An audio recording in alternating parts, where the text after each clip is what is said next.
Now Sweeney, Dwayne Sweeney! Sweeney's over! Can you please hand it over to your captain, Dwayne Sweeney?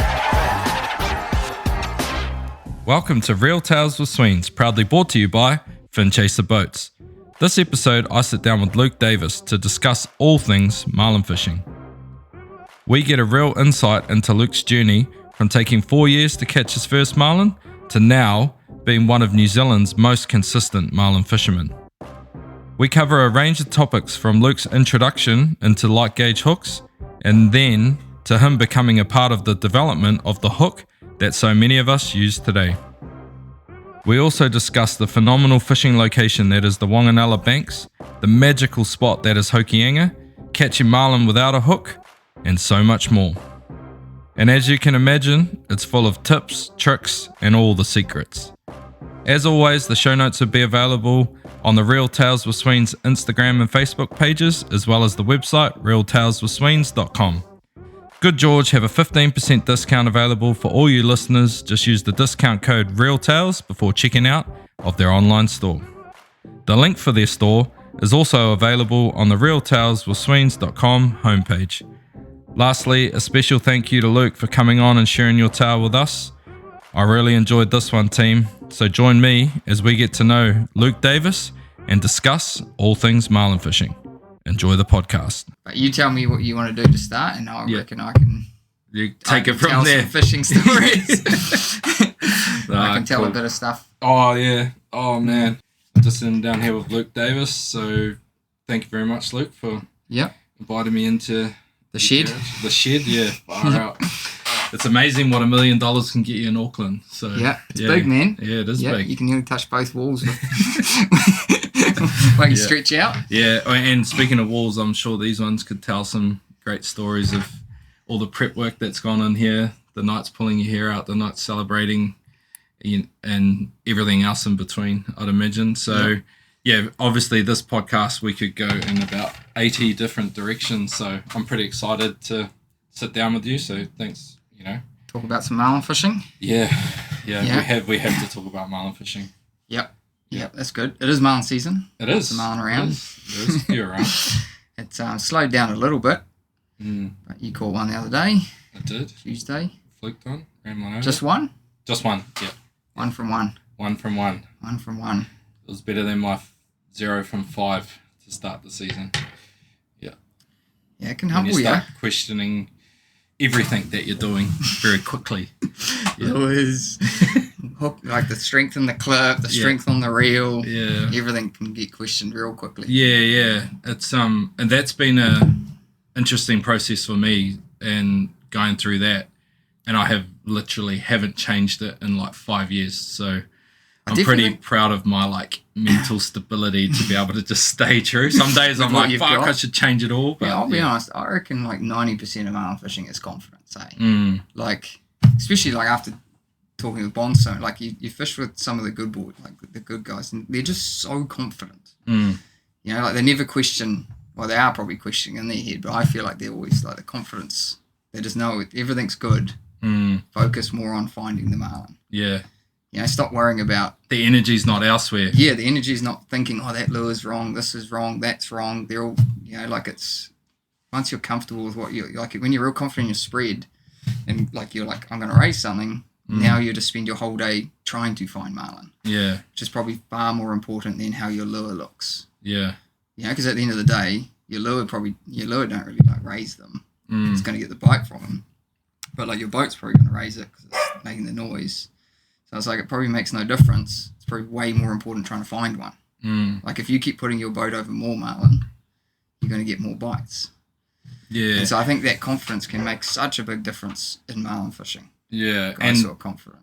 Yeah, I suppose Omni's teaching us that, right, too. The marlin don't come... They don't swim from miles away to come get to you. No, you've got to put your boat on top of them, so... And literally run them over. So the more time you're focused on doing that... Yeah. Probably can help. Yeah, tying up those, I guess everybody has different equations that they have built over time in terms of the visual, what they want to see in terms of the water, whether it be bait on the sounder, stuff. Everybody's Oh, probably looks at it differently. Right, that does my head in. On the Friday at the Hokie, 0 bait. Like, I don't think I marked. I think I marked 1 bait ball on the way home. A little bit of scatter up the top. And, but I couldn't tell you why those fish were there. Like, the water was beautiful, 21.5 degrees was saying, and it was nice and blue. But it was like, and we saw marlin feeding on the surface. Didn't see what they were feeding on, but very sporadic. Not like a meatball or anything. Yeah. And I was like, man, I could not tell you why they were there. Yeah. It wasn't like we marked some bait and the area looked good. It was like we turned up, caught one. The boats around us started raising them, so everyone just stayed there. And there was just heaps of marlin there. And it was on. Yeah. Yeah. And there was just heaps there. And there was a few gannets flying around, bombing on this stuff, whatever they were eating. But they wouldn't, like, 6 wouldn't go in. It'd just be like 1 would go in. Yeah. So, and just, like, skim the surface. So whatever it was all up on the surface. It's quite interesting. But, yeah, even, like, it's so hard to pick an area some days, too. Yeah. That can do your head in.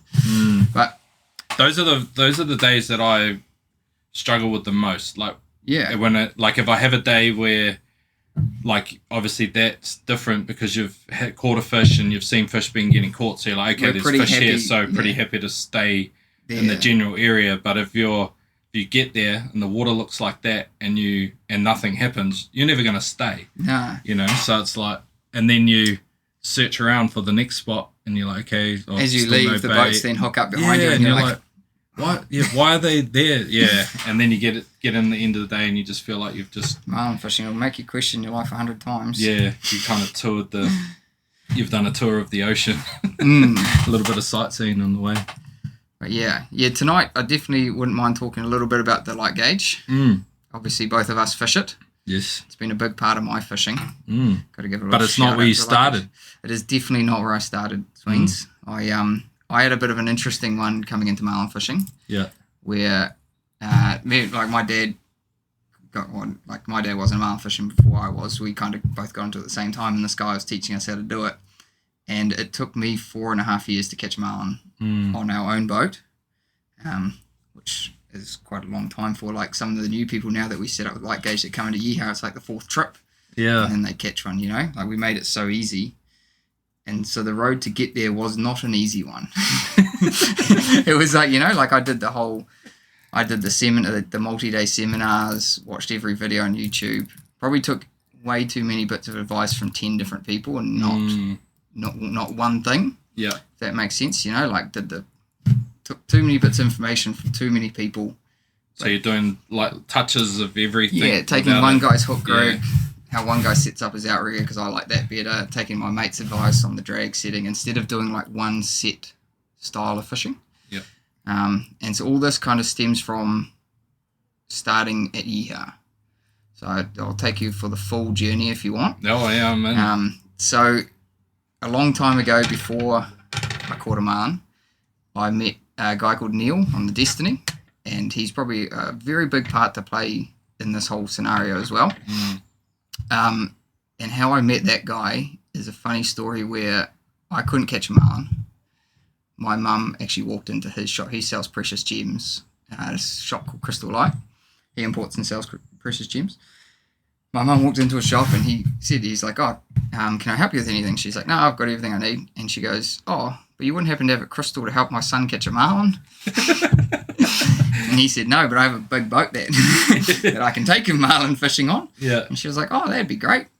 And so basically it started from there, and I ended up marlin fishing. They say everything happens for a reason. That sounds very much like along those lines. Yeah, because like it turned out that this was a huge part to play in and also into the light gauge for me as well, And so I went fishing with Neil, and at the beginning we couldn't catch marlin. Like, there was bugger, like, we kept losing them and stuff like that, and losing them on my own boat. But when I was fishing with Neil, and the fishing was so poor that we actually started sword fishing, and then nighttime sword fishing. We'd go do like 2-3 days at a time, fish all night, and then some trips we would sleep during the day because we were like, fuck marlin fishing. We can't catch them. Bugger marlin fishing. And I remember one day we were out behind the barrier, and Neil just like, we're like trolling at 2 o'clock in the afternoon, calm as, and Neil was like, bugger this, just pulls the boat out of gear. He's like, let's just rest and we'll swordfish tonight. And we used to, like, sleep during the day and swordfish all night. And so we used to catch quite a few swords at night, like good trips would get like 3 to 6 swords a night, 3 to 6 swords a trip. Yeah. some nights we'd get 3 swords a night and stuff like that. We had some pretty good sword fishing. And so I caught a few marlin with him on like, just your standard hooks and stuff like that. Caught a heap of swordfish. And then how I ended up getting the job at Yeehaw was I was actually come back from a swordfish trip with Neil. And his boat, for anyone who doesn't know, Neil's boat's a 68, or it was a 68-foot ex-Persane vessel called Destiny. And so it has a single motor, it's like a 400 Gardner or something, a single big prop. Prop's like 2 meters big. It's a big, no bow thruster. Takes like 100 meters to slow down, so it's just a big old vessel. And we, one of the trips I did, I had a real good trip sword fishing. And I was actually getting the photos developed, and I had nothing to do while I was waiting for them to get developed. And so I went to Yeehaw to kill some time. Now, at this point, I had no money, so I wasn't there to buy anything. And I was 18 at the time. Went in there. Tony was there, the owner. And he was sitting there. He was like, "What are you doing?" I was like, "Oh, to be honest, man, I'm just here window shopping. Got no money. I'm just getting some photos processed down the road." And he's like, "Oh, what are you getting processed?" I was like, "Oh, I went sword fishing. Caught 6 swords last week." He's like, "Oh, cool." He's like, "Go get them and like show us the photos." So I went down, got the photos, came back, and then basically we're sitting there talking. He's like, "What are you doing for a job?" I was like, "Oh, I'm not doing anything at the moment." He's like, "Do you want a job here?" And I was like, "Oh yeah." He's like, "When can you start?" I was like, "Oh." He's like, "Oh, come Monday, start on Monday." And then I've been there now for nearly 16 years. Again, everything happens for a reason. Yeah, and so from there, we started fishing on the Destiny a bit more. And I remember at this point then I met Bonds. Started working there and met Bonds, and we're selling his lures. I think Yeehaw's sold the lures there for like 18 years now.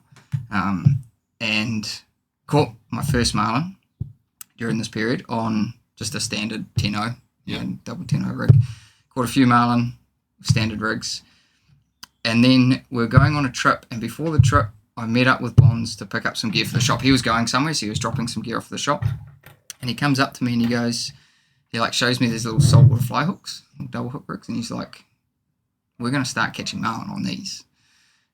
And I was like, "Oh yeah." He goes, "Yeah, I think he'd just been to North Carolina or something." He talks about it in one of your other podcasts. He'd just been to North Carolina. And he goes, "We're going to start catching marlin on these little hooks." Because that was when they do the dink bait fishing and that for the whites, but their bycatch would be, medium-sized blue marlin. So it's like, well, that's the size of our stripies. And I was like, "Oh yeah, sure, okay, Bonds." Yeah. And then so he gave me some rigs. He's like, "Take these," because I was going marlin fishing with Neil. I was like, "Cool, as I'm not going to say no to a couple of free hook rigs." Go on the boat. First day heading up the coast, we miss 4 going up the coast. The next day we fish out of the Bay of Islands, miss 7. And at this point, we'd missed around. Like, bro, I remember that day we're like sitting up in the bridge, and you'd see a marlin on the surface, and we'd drive over to it, and it'd just light up and just come into the spread, eat a couple of lures, fall off, and we'd be like, "Oh, do not even leave the bridge." Carry on to the next one. And that afternoon, I called Bonds. I was like, "Man, the fishing's so hot, man. Missed 7 today." And he's like, "Do you put the little hooks out?" I was like, "No." He's like, "Go on, man. What are you going to lose?" He's like, "You're already losing them." He's like, "You've lost 11 marlin. Like, what does it matter if you put them out and lose 11 more?" He's like, "As long as you catch 1 more in the next 11, you've done better than what you currently are." Being stubborn and picketed as I am, I did not. And so the next day, I did not put them out because we're on a 100-ton, 68-foot ex-Persane vessel. Like, it's not the boat to fish a small, tiny little hook. Like, we fish off the bow of the boat, which is like 3 meters out of the water. To give like we drive them down forts because we can't go backwards on them. And so the next day we catch one on a big hook. We foul hook it in the top of the head, like just below the dorsal. Catch it there, like probably the softest bit of meat on the marlin that we could hook. Rig it up like a live bait. Rigged it like a live bait. Caught it. Wasn't the smoothest capture, but we caught it. And it was like, like at this point to me it was impossible what we're about to do. And then the coming months and then the coming season, a few things happened that just made it like, just like the made it all come together. So a couple weeks later, Bonds invited me up to the Hoki, again, one of the best places. Yeah. He invited me up there and to fish with him and Scoobs on the Fat Chance. And I get to the hotel room, I get to the Copthorne, pull in, go into the room, and Bonds is sitting there, and he's got the lure bag there, and he's just getting some lures ready. And he pulls them out, and he's like, "Are you all right to fish with these tomorrow?" And he had a whole bunch of lures rigged with the SL12 fly hooks, and the Gamakatsu 4 times hook, which you can still buy today. It's like a thicker version. Yeah. And he was like, "You keen to fish with these tomorrow?" I was like, "Shit, yeah." I was like, "I'm keen to do anything." I'm keen to see it work. This we got the little boat for it. Striped marlin, perfect. And we head out the next day. Super slow fishing. Catch nothing until about 4:30 in the afternoon. See nothing. Green water the whole day. Just fished up the coast. Fished all the way back down the coast. 150 off midi. 4:30 in the afternoon. Raise a double. One doesn't eat. Long corner eats. And we catch that one. And I remember calling my dad that evening, being like, it was the most fun marlin. At this point, I hadn't caught a huge amount. But I was like, it was the most fun marlin I'd ever caught. I was like, Bonds drove on it as hard as he could the whole time. We had a light drag on it. We were trying to tag it off the rod tip. You know what I mean? Like we're chasing around trying to tag it off the rod tip because at that point we didn't know like the leadering side or anything. We didn't know if we grabbed the leader, if we're just going to break these hooks out. So he's like, try and tag it off the rod tip. We're like boosting around, having Bonds as the skipper, doing all like the angle change and drag change and stuff. I was like, it was just so much fun. There was no pressure in terms of keeping like the weight on the hook and all that kind of stuff. And it was pretty funny. Yeah, I think that night I was like, I never want to catch another marlin, not like that again. I was like, I'd be happy to catch. I'm all in. I was like, that was the funnest thing I've ever done. Every other marlin I've caught, it's always been like marlin on, fishes 500 out, angler put the harness on, keep the weight on, slowly close the gap, and like it was always so much pressure.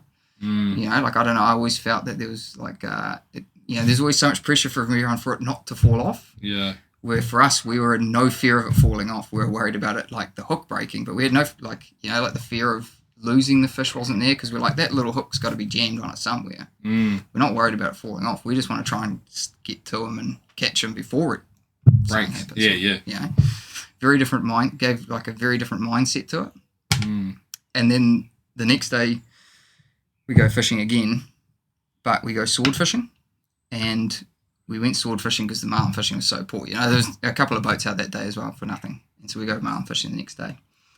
As we're dropping one of our baits, a marlin actually swims around under the boat. Like a lit up stripey comes in, just cruises around under the boat. I've had it happen quite a few times actually, sword fishing now. And it's swimming around under the boat, and we're like, Bonds is like, we can't do anything. It's got a line 500 down. Like, don't have live baits. We just literally watched this marlin swim around us. And that day we went 1 from 5 on swords. Caught a sword, and that was all cool, and we didn't really think too much of that scenario. And then we go 2 weeks later, my boss I get back to work, and then Tony was like, oh, how's the fishing? I was like, oh, the sword fishing was good. I went 1 from 5 on swords. He's like, I want to catch a swordfish. I was like, sweet, we'll go sword fishing at the Hokie. To take his boat, he had a 26-foot Scout, so like a big American center console. Oh, yeah. With the twin outboards. Terrible front on the boat, like it's got the seats, for like the, like the Miami Vice, like you lie in the seats kind of thing. So terrible bow on it, but like cool big 26-foot fast American center console. Yeah. We got to the Hokie, and it's pretty funny. It was the 1st of April. It was April Fool's, and we go sword fishing for the day. And on the first drop of the day, as we're dropping, marlin free jumps next to the boat. Again, like thinking nothing of it. Tony's like, nah, I'm here sword fishing. There was a boat trolling up and down. It was actually Bones from Dargaville. He was trolling up and down next to us. The second drop of the day, we're like dropping, and the bait must have been like nearly 400-500 down. And my mate's dropping it down. And as he's dropping it, the line like takes off. And we've got a squid with a big J hook in it, a weight tied to the hook. Like in that day, we just had the weight tied to the hook with a weight underneath it. And it just starts humming off. And he's like, what do I do? I was like, push the drag up on it. So he pushes the drag up on it, comes tight. We're like, Tony, get in the harness. And I'm kind of thinking, oh yeah, sweet. Like sword's eating the bait on the way down. Line kind of goes under the boat. And so I back off. I'm driving the boat, backing around. And like, as I'm backing around, something jumps out the side. And then think nothing of it, and then like the line kind of starts heading that way. Tony's getting to the harness, and then it jumps again, and we're like, is that a marlin jumping? And we're like, okay, and then next minute it starts jumping. We're like, okay, like there's a marlin jumping. I think we've got a marlin on. Marlin's eating the bait on the way down. Cool. Marlin's come in, eating the squid on the way down. We've hooked a marlin. We literally drive, man, like 50 metres up the line, and the marlin's there, lit up, swimming along, braids going down towards the marlin, reels missing 500 metres of line. And I'm like, fuck, what is going on here? You know, like, as you would, you'd be a little bit surprised in what's happening. Yeah. Meant to have a swordfish on. Yeah. Thought Is we this had an optical illusion? Like, what the hell is happening here? So we drive up to this marlin. It's all lit up. I'm thinking instantly in the back of my mind, I see the break going to the marlin. I'm thinking, shit, there's 500 metres of line hanging behind him. I can't go behind him because I'll put it through the props. But I'm driving after him. We have the 12-foot tag pole, and we're trying to tag him off the front of the boat. So, yeah, the boys are standing out the front of the boat, like trying to tag him off the bow as I'm driving after him. Kind of all settles down. Tony goes, if we get another chance at catching this thing, he's like, we kill it. Yeah. I was like, okay, cool. And we had a harpoon on board. Yeah. Because we had a harpoon, because he's like, if I catch a sword, you want a harpoon. So he's like, get the harpoon ready. So get the harpoon ready, get a flying gaff ready, because we actually hit it with the tag pole, but the tag didn't go in. And Tony's like, if we get a chance to do that again, hit it with the dart, you know. Yeah. We fight it for 40 minutes. Okay, and so like he's got 5 kilos of drag on it, and as he lifts, the rod tip vibrates as like it must be the line slipping on the fish. Oh yeah. And then I'm thinking the braid's through its mouth or like around its bill or something, because like as he lifted, the rod would vibrate and he would be gaining line but not gaining the fish. You know, like it was like it was slipping the whole time he was lifting. Its mouth or something. Yeah. Yeah, and like I was expecting it to break at any second. And then about 30 or 40 minutes goes past, and it comes back up to the surface. And I'm driving circles on this thing and like trying like very erratic driving just to try and do something to make it change, because it just went down. Comes back up on the surface, man. It's running on the surface, and he's basically just gaining the line behind it. And we drive up on it, bro, and like a whaling boat, we harpoon it off the front of the boat. So it's like an 8-foot harpoon. Yeah. Stick it with the harpoon, it goes nuts. We flying gaff it, harpoon rips out. Re-harpoon it, flying gaff rips out. Like put the harpoon back in, gaff. Like it was like chaos, bro. We just take like gaffs because we only had the 2, and so as one was ripping out, we're putting the other one back in. It was pretty gnarly. Yeah. And then it all calms down. Got the fish against the side of the boat, and at this point, the top shot had reached the rod. Oh, yep. Like 5 meters. Like I mean, like it had just wound the top shot onto the rod. So it's just 100 meters out, and the line was in its peck. Like the line had cut into its peck fin, and I got the rod and I passed the rod around its peck fin, and that was it. That was all. That was the line. The braid had just cut into its peck, and that's all that was holding it on. So he swam past that braid. He swam past the braid, caught the braid on his peck fin. Yeah, and that's how we. And the braid, obviously, because the braid's thin, it must have just cut into him, and it had cut into him enough to hold it there. Yeah, and because the weight was still on the sword rig. Yeah. We wound the sword rig up, and the sword rig's still complete with the weight still attached to the bottom. We dropped it to the bottom while we were dealing with the marlin. Like it was still, the whole rig was still complete. And it was just like, we pulled it on board and we're like, what the hell is just, and it was the 1st of April. So it was April Fools. Yeah. And so the boat comes over next to us. They were sword fishing. They lost the sword. Yeah. And they came over and they're like, oh, did you guys get your one? And we're like, yeah, we got a striped marlin. And they're like, weren't you sword fishing? And we're like, oh, we had a live bait out. Like, we didn't want to try and tell the story, you know? Because we're like, how do you explain what just went down? Yeah, and they'd be like, whatever. Yeah, we just, like, lassoed a marlin on our braid and caught it. And so we weighed that fish that day, and I think that fish was, like, 93 kilos. Yeah. Like a legal 90 kilo plus striped marlin. And I was thinking, man, we just caught a marlin now without a hook. You know, like, we're getting to the point, like, the hook itself just needs to be like an attachment point. You know what I mean? Like if everything goes good, obviously you don't need something super strong. So we weighed that one. It was 93 kilos or something. The boat next to us that day had raised like 7 or something for the day, and we're like, oh, there's obviously heaps of marlin here. You know. So the next day we're like, Bonds actually came over to fish for the day, and he fished with. There's that solo video he did on YouTube. Oh yeah. That video's that day. Oh yeah. Next day fishing there. Yep. So we're fishing there next to him. And at this point here, we're trying lots of different hooks. So we're trying those SR12s. We're trying the Gammy 4 times. The next day we actually caught a really impressive. It's the biggest fish I've actually weighed on light gauge, which was 163, nearly 164 nice kilo. one. And we caught it on a soft bait hook. So Trocar used to make because you got to remember, like when I got back to Yeehaw after that trip with Bonds, it was like, I need to find a hook. Yeah. Like, you know what I mean? Like we've got this hook. I was like, I am scouring the internet and everything to find something that's already available. Yeah.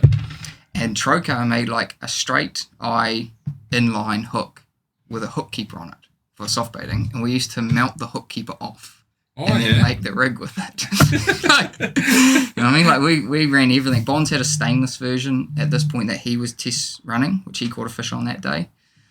And so we had a lot of sample stuff that we're trialing, you know, and some of it didn't work. Some worked okay. And yeah, that day we weighed 163 kilo one on a soft bait, on a hook made for soft baiting for snapper. And we melted the hook keeper off. And that was a pretty hectic fight. That was like a 2-hour fight, which my boss caught. And halfway through that fight, my boss even made comments. He was like, if this type of fishing, he's like, if we had a big hook, we'd be able to put the drag up and catch it and blah, blah. And it was like, we'll catch it. Like, we just got to, you know, like we just can't play it. And then after we caught it, it was like, okay, now we can catch a really big striped marlin on what is basically a soft baiting hook. We can catch a 90 kilo marlin without a hook. It was all kind of just coming together for like my path into light gauge. I kind of, everything, you know, like the doors were opening. It was like, I struggled. It took 4.5 years to catch one on a big hook. In the last 2 weeks, I've caught the funnest marlin I've ever caught. I've then caught a marlin without a hook, and now I've caught a marlin on a tiny little soft bait hook. And a big one too. And yeah, like a proper one. Yeah, it's the biggest striped marlin I've actually weighed in New Zealand. And so that winter, Tony then went back to China because he works in China for half the year, and happened to be best friends with a factory that make hooks. Like his friend was the owner, and gave Bonds the opportunity to make the Bonds Platinum light gauge hook. And so that winter we designed it. What year was that? Well, I could tell you. Yeah. It's about 11 years ago. Yeah. Which is, it is a while ago now. 2015 or something? 14? 15? Yeah, it must be 2014. Yeah, 2014. Yeah, that's that fish there. Oh, yeah. Oh, yeah. On the Merlin and Boss. Yeah. Yeah, I'll show you a picture. Like, yeah, the hooks were... All the listeners will be like, fuck, I want to see it.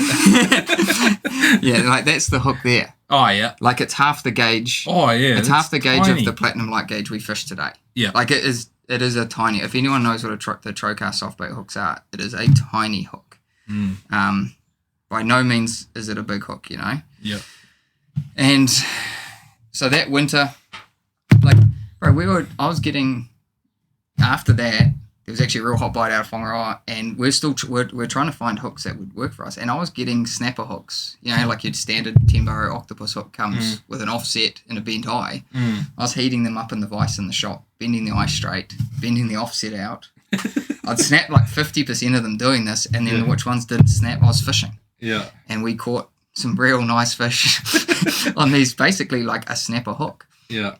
Yeah, and it was just actually quite a good coincidence that Tony knew the guy, offered Bonds the fact that he could make his own hook, and we just took everything we basically liked from the hooks we were fishing, and made the hook we wanted. Yeah. So, you know, like it's a steel hook. So originally Bonds was trying to make a stainless one, but the stainless just isn't strong enough for the thickness. Yeah. We put the cutting point on it, welded the eye, put the super slick coating on it to make it go in better. Got to create the tip we wanted. You know, like we got to basically help make the hook to however Bonds wanted it. Yeah. And then that made the light gauge hook, which is, 11 years ago now. Yeah. Well, 2014. So and you think about how many marlin have been caught on those now. Since then. Oh, my God. It would be a ridiculous amount. Well, like you say, 4.5 years for you to catch one, and then how many people come into Yeehaw, Well, any tackle shop now. Any tackle shop now. Get Buy some advice. pre-made rigs off the shelf. Yeah. And that's listen to a podcast or two, watch a few YouTube videos, and watch Brownie how to set up the boat, and then they're out. They're out. It's it basically took what a good marlin fisherman like the hardest part about marlin fishing is a sharp hook. There's been quite a few good fishermen I've fished with, like around the world and stuff like that, and even like a lot of them, they don't care too much about like the rigs. Like they're happy with a single hook, but like one of the most important things is a sharp hook. Like the sharp hook is a very important factor. Sharpening some hooks is incredibly tough, and I remember watching stuff back in the day where guys would be like, I spent 20 minutes sharpening a hook. Like that was like, if you don't spend 20 minutes sharpening the hook, you probably haven't sharpened it enough. And so then we just made a hook that comes in a packet that's as sharp as a dude who's been fishing for 20 years could sharpen a hook after 20 minutes. Like you're just giving somebody, like it's chemically sharpened, so like you can't get any sharper because it's a steel hook. We can drip acid off the tip of it and make it chemically sharpened, which you can't get to a finer point. Yeah. If you tried, And you're just, you're giving the customer something that's so good without having to do anything. It is small and weak. And that first year, holy, we had some threats. We had 2 levels of threats come the first year. The first year, I think the sample batch we got made was 500. Yeah. So we got 500, sent them up to Bonds. Bonds was like, okay, we'll give them some people to try, sell them to a few people. Like, we didn't know if it was going to, I'm guessing he didn't know if it was going to be popular or not. And we ran out. And half the people are calling us up wanting to kill us because they lost the fish of a lifetime. And the other half of the people are calling up being like, we've just caught 5 marlin in a row. It's the best fishing we've ever had. Give us more hooks. Yeah. And we're like, no, we've run out. You're going to have to wait 6 months. Yeah. And they're like, fuck, we're waiting 6 months. They're like, I'm not going back to losing the wall again. And no shit, man. Like there was that first year, the threats from either, this is stupid. Yeah. And then the guys who wanted them was, real 50-50. Yeah. It was ridiculous. And there was so much controversy, at that point. There's heaps of guys that were going out there talking about there was just like a, like a sales thing. Bonds are selling these because he wants people to use them and lose fish, I guess, or something. Like I have no idea, and like we weren't making people use them. Like we were heavily advertising them on Facebook and Instagram, social media and stuff like that. But that was because like for me, I was experiencing the best marlin fishing I'd ever had. Like I'd never caught so many marlin before, like I went from 0 to a hero overnight. I got 3 in a day one day, and I was like, it was unheard of. Yeah. So we were promoting it just because we were having such good fishing. And then we obviously, and then for my birthday, it might have been like the following year, once we'd brought them out, we then took Destiny to the Three Kings for my birthday. And we fished for a week up there, and on that trip, we went 6 from 12. And because we'd start catching them on that boat, we were like, the first one we were pretty tentative on dealing with it. And then, we ended up going 6 from 12 on a 100-ton per seine. You know what I mean? Like, it's like we had to drive off the bow. So we're now fighting off the bow. It's 3 meters out of the water. Once we grab the leader, we then have to walk the fish 68 feet down to the back of the boat to take a photo with it. Yeah. And we took photos for 6 marlin that trip. And then and then we went to the Whanganellas, and then we did a whole bunch of stuff to the Whanganellas, and it's definitely not the hook for everyone. Some people try it and dislike it, and I'm definitely not one to push somebody, like I tried lots of other techniques before fishing with this. That didn't work for me. And if it don't work for you, just fish with something else. Like, I don't care. It's but for the guys who it works for, some guys do so well with it, And we had some pretty cool trips to the Whanganellas, which then gave us like a whole nother testing ground. Because like the average guy on the coast, and I get this, I get customers come into me and they go, I've dropped 5 marlin. And it's like, okay. Like, sweet, start of my season. It's like, okay, Sweens. Go back out there and keep trolling, Like it's only 5 fish. Part, you found them. Yeah, and it's like, you don't know, how they were feeding on that day. We get it heaps up at the banks. I've seen it like time and time again. We were fishing a light gauge, and we will miss 20 in a row. And you watch them feed and they just fall off. Like, they're just not eating. And then there'll be a switch that is flipped, and then we catch the next 20. And the style of their feeding, and I'm using exaggeration of the 20. Probably in that 20, we are probably picking away at singles and stuff like that. Like, we are picking away at them. But the way they feed changes throughout the day. Like, they don't always feed hard. You might have run over a fish that may not be hungry, and then you miss them. And then that counts to your 5 that you've missed. And then you've had something else happen, and there can be so many things that happen over just 5 fish that may be nothing to do with how you're fishing. So going up there and getting 200 bites over 4 days, we get to kind of start to work out what is good. Like, you got a lot more, like, you've got a proper control, you've got a proper number and a proper small amount of days to give you better ideas on how to rig things and what to use. Like, personally, I fish only the 8.0. A lot of guys do tend to go to the 9.0, and I think that comes from coming from a bigger hook. Yeah. It looks like a bigger hook, so it feels a bit more like at home. Yeah. Where to us, or to me personally, I want to fish the smallest hook. Yeah. So, like, I'd fish a smaller hook again. Yeah. What's your reasoning for that? We did a 50-50 day one day at the Whanganellas. Oh, yeah. 50% of the boat, one hook, 50% the other. Oh, yeah. Yeah, clear as day. True. Yeah, and I've caught heaps on 9.0s. Yeah. But we just had such a better rate on the 8s. Yeah. Hopefully Bond still sells 9s after this. Yeah. I think people still buy them too, because like, it is a bigger hook, and it does have its place. Like, every hook has its place in the market. There probably isn't a trolling hook that doesn't have its place in the market. Smaller gape. So because of the smaller gape, it has less leverage. So on the testing machine, it's a stronger hook, because like point loading, it has less leverage on it than the 9.0 does, the bigger gape. And I just want, like, the smallest hook to grab any part of the marlin. Like, we're not too worried about, we're not trying to get over the jaw. Yeah. We're not trying to, like, hook it in a certain place. We're just trying to, like, after catching those other ones, we just want an attachment. Yeah. You know what I mean? Like, I'm not got to hang on to something. Just needs to be on something. Yeah. And then you can use a bit of boat driving and a bit of other skills to get to it. And then for the average fisherman who don't maybe have those skills, there's a good chance it's going to be hooked, because it's such a little hook, it's going to pull in somewhere, And I don't know if you noticed, but a lot of fish never seem to get past the barb. Nah. Like, often they only just seem to have that, like, tip in them. So, like, you just... And that's like a needle. Yeah. Sharp, you know what thin. I mean? So, yeah, it's very thin. Yeah, so to think that...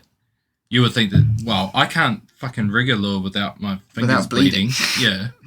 And then I'll walk from my bloody garage to the boat and I hook everything on the way past.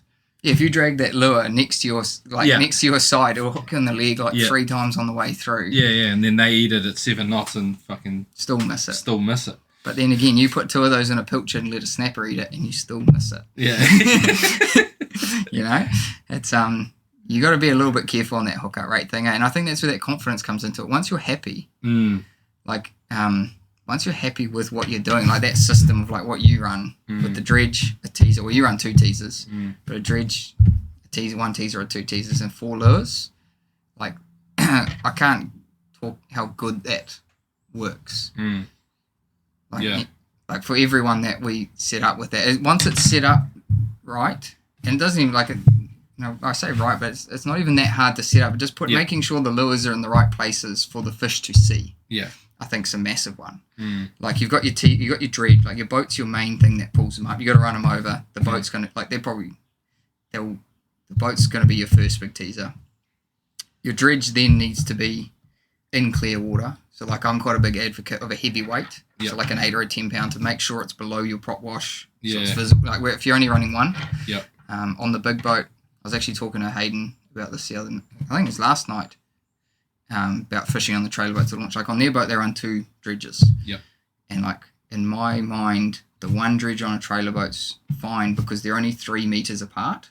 So like 3 meters apart, 2 dredges. Obviously, it's probably no negative. But compared to his boat, where the Matador's got 20, it's like 7 meters apart. Plus they're up in the rigger, so they're probably 10 meters apart. One's probably quite hard to see from all angles. From all the way across the other side of the from the other side of his spread. Mm. And so, like, in my boat, I only fished the one dredge. I did fish 2 dredges for a bit, but, like, making sure that dredge is visible 360 and then presenting lures behind it that are then easy to eat. And, like, not worrying too much about I try not to worry too much about the lure side now because I'm, like, very confident in my dredge raising my fish, for, like, pulling the fish to the back of my boat for me, Yeah. Yeah, that day at the Hoki was the first day I've raised a fish on the rigger. Oh, yeah. Oh, yeah. I've only raised 8, but the first 6 I raised on my 2 teasers. Yeah. And then that was the first day I raised both fish on one on each outrigger as a double. Yeah. But it's like, for me, even in my old boat Evo, I worked it out when I sold it. I was like 70% of the fish I raised come short corner. Oh, yeah.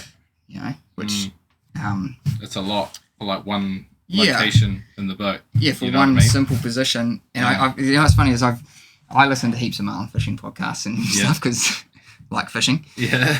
And I was listening to one the other day, and the guy was going on about that all positions should raise equal, right? Every lure should raise equally behind your boat because then your whole spread's working as one. Oh, yeah. And I was sitting there thinking, and I was like, for me personally, I don't agree with this.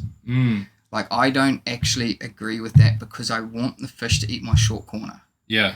And this was explained to me by Eddie Lawler when fished with him a couple of times over in Exmouth. And he explained it to me because we asked him why he fished a dredge. And he's like, well, you fish a dredge because you get 2 bites. He's like, you double the marlin you raise by running the dredge, not by raising twice as many marlin. But if he eats your short corner, you often get a rigger bite, doubling your bites. That's what he said to me. And then, like, that's how I feel. If that fish eats my short corner, I miss him. He's probably got 3 other lures. I only run the 4 lures, so he's got 3 other lures that he's probably going to eat, which they usually do. Yeah. Then I've got 2 bites out of that fish. If he ate the rigger, or the shotty, this guy's running shotty and falls off, he ain't coming back. There's nothing for him. There's nothing for him. And it's a long way for him to track back in to have another go at a lure. Yeah. Where if he misses the lure, or and it pulls comes it out, past them again. and then another lure comes past and he's right there, there's a good chance he's going to get a second bite. So I personally want my short corner to be the hot one. To be the hot one, yeah. Did you see my bite video from Tuesday? Didn't it come up on the short corner? Oh, your left corner? Yeah. And then so eat my the rigger on the what way I call out. my long corner, but they run parallel anyway. Just your left corner. Yeah. So as you look back at the spread on the left, so he has a go at that, and he must clip the lure. Because it looks like he gets it, but just but must the lure miss it flies forward. You Yeah. see the lure come through the air after. I was actually thinking, how hard are your clips? 5 kilos. I did watch that video because I saw it fling out and I thought, shit, that's a lot of pressure holding that lure in there. Yeah, so 5 kilos is my clip Is your pressure. clip? Oh, 4, sorry. Yeah, Yeah. he misses that. Yeah. That flies out, and then he eats the rigger Yeah. as he leaves. Yeah. And that to me, speaks to it. That's why you want them to eat there. Yeah. Like it's not even like. Yeah, it's like you want to run the dredge, not because in my mind that it's raising more marlin for me, but it's like if I raise a marlin and he eats that lure, I've got probably way more chance of I've got more chances of getting hooked into him. Yeah. And Because he might have another go on the way out. Yeah. Yeah. If he misses on that one. If he misses the short. And often and in all honesty, when they eat the shortest lure, generally they hook up pretty good. Yeah. You've got less line to the lure. Yeah. There's less things involved in that lure happening, Well, that was the whole journey of me going to 2 teasers. So, like, the listeners will know, and you would have listened to it too, but with the boat my boat originally, I struggled to get my troll speed up, so I struggled to get my rigger lures to swim to look good. Yeah, consistently. Consistently. Like, especially on a calm day. Yeah. The real lazy. You probably don't have much of a pressure wave. Nah, not a lot of pressure wave out there. Boat. Yeah, and when I was only getting sort of 6.2 to 6.5 knots, and you've got, I don't know, 40 meters of line out to those lures, like, there's a lot of, it takes a fair bit to get a bit of action out of something out there, especially when it's those real still, calm days. Yeah. But all my bites that were really good and the ones I was pinning were all on my long corner behind the teaser. Yeah. So I was like, might as well put one on the other side. Yeah. So then I was like, well, okay, I want 2 teaser chains now because I want to pull the fish forward more and I want them eating there because when they eat there, they eat more aggressive because the lures have got more action, steeper angle. I lack height in my boat. Yeah, I because think of the there's a whole waterline. bunch of Yeah. stuff that can come into it, you know? That corner can be so much better. I don't know if you saw it, you follow that Grander Marlin? Yep. He put that photo up today of that lure running over the I top didn't of see him that quite one. deep. Yeah. Oh, and it just makes you think that like the whole photo is about like a single lure running out in the deep. You can't see the colour, you can't see the shape. Yeah. And it's like such a small thing happening compared to like the boat Yeah. that has like a dredge and these teasers running behind it. And it may seem so little, but I think like it does help to get that fish up to the boat. Yeah. You know, it's a real interesting photo to look at because, it don't look like much, Nah. especially when you put a bullet there. Yeah, yeah. Ain't doing anything. Yeah. Yeah, it can, setting up a small boat, that teaser dredge system, obviously having to put the lures into the riggers, your listeners would have seen your setup, hugely key to getting that lure outside the dredge. So when the dredge is below the prop wash, you need like the whoever's the skippers, needs to be thinking to make the lure the most visible for the marlin as he comes into the dredge. I generally run the cellophane, like the strip dredge, and like in all honesty, it looks like a school of fish, but the fish must get pretty bored with it. Yeah.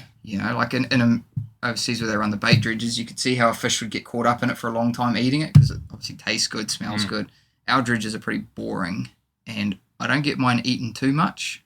I've had mine eaten a bit this year, but I do think that if the fish comes up, there's not a chance that he may slide all the way in on the dredge, and so having that lure a good wave back and out to its side as he comes into the dredge, making that lure very visible, I think is a huge key. Like if you were to only run one, if I was to only run one lure, a dredge and a teaser, you'd just run that short one off the side of the dredge in some nice clear water so that fish has got it to see it, I think that's quite key to the dredge. Because when we were setting heaps of guys up at the start, a lot of guys would run it off a rope. Yep. Or they'd run it off the boom and then they'd just put their rod. Yep. They'd just put the rod straight out. And as they were doing that, like the long corner would become real hot. Yeah. And it's like, well, yeah, because your dredge is running there. He can see that. He can see that real clear. Like the eyes are on the side of their head. They can see forward, but like you watch a marlin when he's tracking a lure, they like snake. Yeah. So he must have to snake to see in front of him. Yeah. So if you put the lure above him, can't see He's shit. never going to see it. Yeah, it needs to be in his peripheral. Yeah. And we had heaps of guys, they're like, oh, my short corner used to be good, but now I never had a bite, and long corner's good. It's like, well, yeah, it's because the way you've put the dredge in, it's affected the short corner. So, yeah, I think, as guys are setting this up, I think, well, you've done that chat with Bonds in that setup. Yeah. But it's just been so effective. Oh, it's crazy.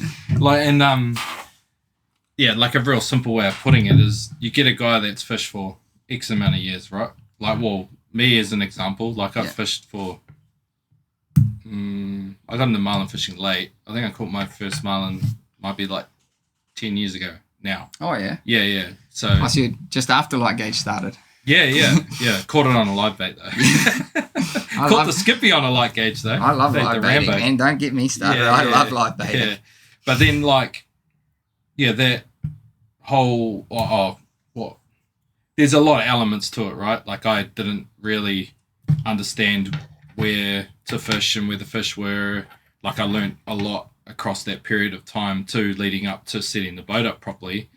But even prior to setting the boat up properly, I was going out of Ragland and I missed like 8 and 2 days fishing, you know what I mean? So I had no problem, and you get the bites. I had started to build up a library of understanding what looked good, where they were, how to fish for them more effectively in terms of staying, on the fish. Like very second trip I took my boat out, I raised the marlin on the hook and I ended up down at the Aldermans. Like I just didn't know what I was doing. So traveling. I found the fish and then I just drove down the 200 meter line all the way to the back. We've all done that, man. Yeah, we've all done that. But then like I learned over time, it's like, oh, that's not what you do. Like you found the fish, they're not a unicorn. They're not magical. They are a fish. So if he's there for a reason, and there'll be others there. It's hard to think of them in like the horizontal platform, not the well, like in the vertical platform, not the horizontal platform. Yeah. If you know, like, it's, you always think there's one marlin, so they're all spread out. Yeah. But they're probably more like vertical,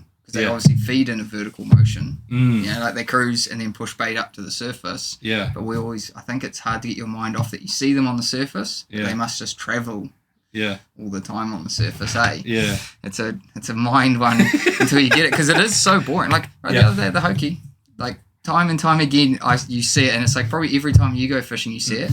We came out, put the gear in just south of Hokianga, heading north, like in 40 minutes into the day, raise the double, catch one.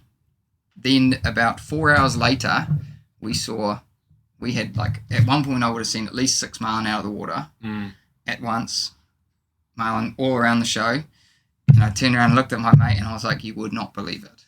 I was like, we are like 200 meters from where we caught the fish this morning. Yeah. Like there is marlin all around where we caught it. And like there was nothing on, like no bait or anything, but it's like just time and time again. Yeah. We had been back and forth there in boats catching. We hadn't marked any, but it's like all of a sudden the bite time comes. It was right on slack tide, and next minute there was just marlin all around where we had caught our one that morning. Yeah. It's like, you know, like we could have just left and wandered off. Yeah, well, that was when I caught my son's one last week. So Brownie had fished there the day before, and he'd caught a couple. Yeah. And he messaged me about it, and it was like obviously a handy location. It was nice and close to the coast. We were in like 55 meters or whatever. So he's like, come down and stay at the house at the batch, and we'll go out, follow me over the bar. It was flat anyway, so that was fine. So I took the boys out of school. We rolled down there. They're like, mean dad. I've done a few days like that. Yeah. As a kid, I don't think I went on a Friday. Yeah. So then, took them down there. We like roll out. Brownie gives me the mark of where he'd caught the day before. We get there, I mark a bunch of bait. There's birds and stuff everywhere. It looked insane. Like probably the best. Like you put all the pieces of the puzzle together: the water, the bait, the birds. You know, like marking fish on the sounder.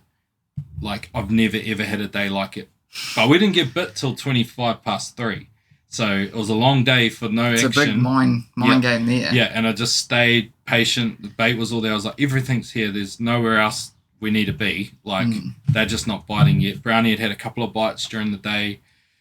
He sent me a mark, and he's like, I just had a bite here, and I put it in the chart, and I was like, shit, that's like 200 meters from where he caught his one yesterday. And I'm like, oh, okay. So I go over. I was like, we're like, maybe half a mile from that mark where I'm sitting on all of this bait. So I'm like, we'll go over there for a look. So I go over, and there's a bunch of bait. Like between the two marks, nothing. But get to that, and there's a bunch of bait on the mark. So I do about 4 passes. Up he comes, bang, got him on. And I'm like, oh, sweet. Easy. Yeah, cheers, Brownie. But he did that to me 2 weeks before when I took Mason out. And the first time we had him hooked up, and it fell off, and then Brownie swung in and caught it. And I was like, oh, Brownie just caught your marlin, Mace. He's like, what? And I was like, look, he's hooked up.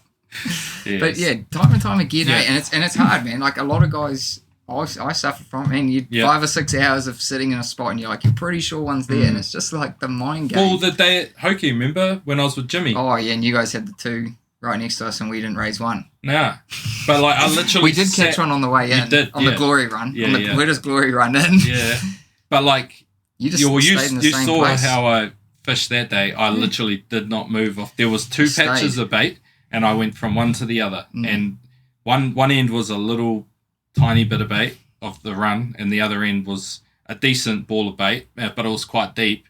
But when I got bit, I did one pass over it, and the bait was up at like 20, and it was broken apart. And I was like, oh, that looks pretty good. And then Aiden swung across behind me, and then he was like, holy fuck. And I saw him spin, and I was like, he's seen it too. I turned around and come through, and then we got that mean bite on the Weapon X. That one when it just flies in, smokes all your good bites. Yeah. I'm getting those now, but that's because I'm teasing them. Yeah. Running 2 teasers and throwing a bait at them, you get real good bites. But it's, you see, and I think I've spoken about this a lot just with people lately, and even Brownie, when I went down on Monday night before I fished Tuesday night before I fished on Wednesday, and we're just sitting there yarning and about the difference in the season from last year to this year. And like lots of people are pulling their hair out because they're like, fuck, I caught 20 last year and I haven't even had a bite yet and all that. And I was like, this to me feels more like a traditional season. It's good. We're in now. It's good definitely fishing. A good season, but it's not like it's nothing on last year. Last year was incredible. Yeah. Every Never year, seen anything every year like it it. moves too. Yeah. Like you'll notice every year the fish come in somewhere slightly different too. The big number of fish, there doesn't seem to be a big number of fish here yet. No. But like last year, we went gangbusters down Raglan Kawhia. Like insanely good fishing. New Plymouth as well. Manukau as well. Manukau was red hot. Yeah, but then Hoki was really, really quiet. And Hoki normally is like Fires. the place to go. It's like they come in quite south. Yeah. At the moment, it's like they've come in and then split. Yeah. Because there seems to be bugger all at the Manukau and they seem to be at the Hoki or Yeah. At the moment. Yeah. And like I sort of spoke to Brownie and I'm kind of seeing a lot of like, you know, a lot of the same boats that fish in the same kind of areas that I fish.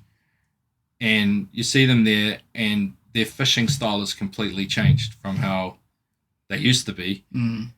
None of them are very patient anymore because they're used to seeing lots of marlin. they're chasing what was last year, and it's like last year doesn't exist now. Like it's not like that at the moment. So if there's one bite a day, be happy. Yeah, and be happy with your bite a day at the moment. When I went out last year, like the first day I went, I had 7 bites, caught 3, and it was my son's first one that day, and he ended up catching 2. Nearly caught 3. We pulled another one off, like, you know, right there, and it was insane. I didn't mark a single piece of bait all day, like nothing. And then the next day I went out, caught another 3, went 3 from 4, marked 1. If anyone takes anything from this chat, there may be a lot of stuff that Bond's talked about. You know, it's like I do feel like sometimes it's probably good for listeners out there to hear every year the same bullshit story. You know, like the same shitty story. Of do the same, like the consistent. You know, I always talk about consistency with my customers. I'm huge on it. But like the confidence and the consistency and just have like faith, you know what I mean? Like they're not questioning you, especially when there's not many marlin around. Nah. And sometimes people need to rehear it to be like, actually, be happy with how you, like, get your setup nice, be happy with how it's running, and then focus on trying to find them. Yeah. And then this year I've gone out and like I did those first 3 days and missed 5. But I was like, I was scratching, man. Yeah. But I was like, well, I'm finding them. Yeah.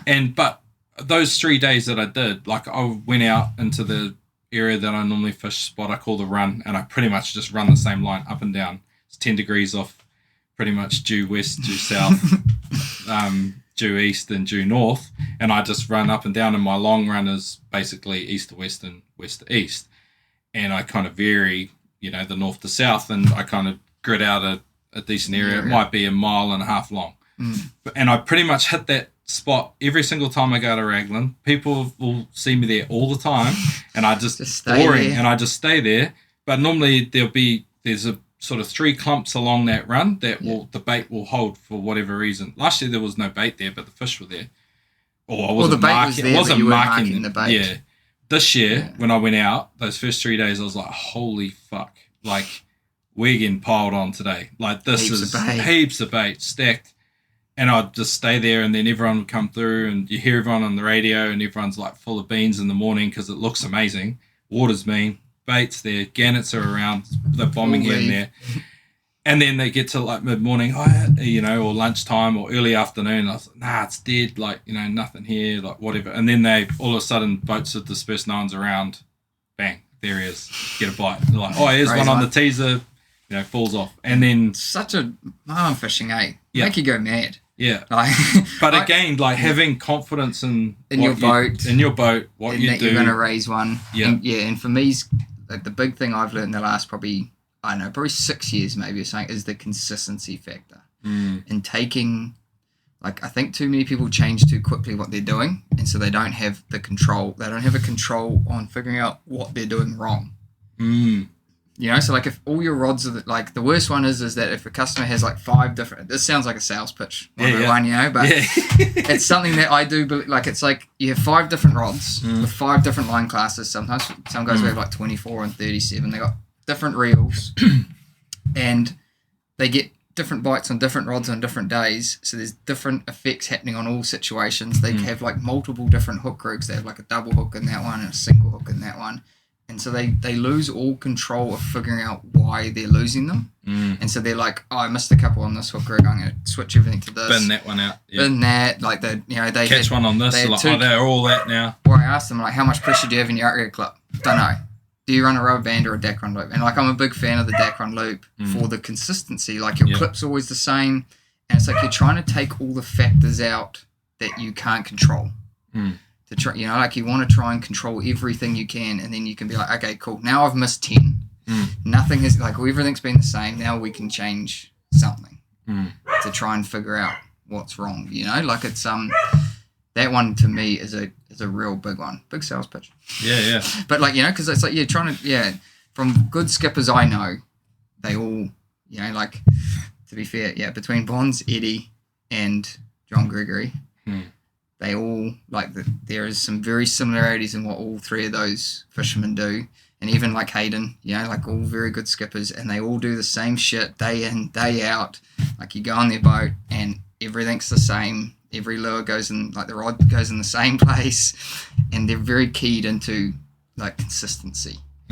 Which makes them, it makes them perform better. Yeah. And they're fussy, too. You know what I mean? Like, I always find they're, like, fussy or in like particular and the fact of they need the confidence, so they take the time to build the confidence. So it's like checking the gear, and it's like once that gear's out, they're just looking for Marlin. You know what I mean? Because it's like they know the clips set at what they know the reel's the same. Everything's been the same because they've done the same thing for the last 50 days. It's all like you know what I mean. They don't have to worry about it anymore.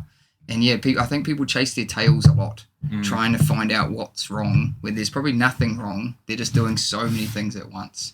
And I had that at the beginning, man. Like, definitely for me, when I was learning how to marlin fish, I'd watch one thing, take the hook rig from there, and then, take the outriggers from here, and then take my mate's drag setting, and then you'd miss 2, and then I'd be like, all right, that was because of the hook rig, throw that out the window. Because my mate's drag setting's mean. Because he catches 10, but I'm not running his hook rig or his outrigger setup, and it's like, I do personally believe if you're going to pick one system, like, go pick the person's system. If it happens to be Bonds' system, or it happens to be Peter's one, or it happens to be whoever's, like, you just pick one and you do it to the nth. You ask the guy, what do I run? Like, not so much in lures, like, as long as they're running good, but like the hook rig, the setup with the outriggers, everything to that point, and then it's like, okay, cool, I've run that system. If it don't work for you, cool. If it don't work for you, try another system, but do the whole system. It's that one's been a big one for me, especially helping customers set up. You can just you can help dial things in a little bit more. But the old Dacron loop is it's a good EA. And it's you see a lot of comments about like changing lures, like adjusting lures. And you can adjust the lures. But then it's like I've always been taught to fish across sea. I've been taught to fish across sea to have a consistent lure. So my lure is always running consistently because my boat's not affected by the conditions. So then I'm not having to adjust my lure. You know what I mean? So then the Dacron loop does play to effect. And stop worrying about your lure and worry about finding more marlin. And where you put the boat. Put the boat over a whole bunch of marlin. They will come to you, and your lures will still run good, as an average. You know what I mean? You don't have to be changing them every 2 minutes. If you're having to change it every 2 minutes, that's probably not the lure for the condition. That probably isn't the lure. And then change the lure so that you can... I like a set and forget, I do like running one aggressive on the long, like something making noise out away from my spread. And the rest of my lures I quite lazy lures, like just straight running, Trojan, BTK, D-Shackle, Heat, stuff that I can just put in there and it's behind my teaser. The teaser's going to raise it. He's just there to be eaten, I really get quite sucked into that. And it's always going to run good. So for a guy who's beginning, the lure's always going to run good for him. It's going to run good once he sets his loop and he's got it pretty running good most of the time. It will just run good for him. Consistent.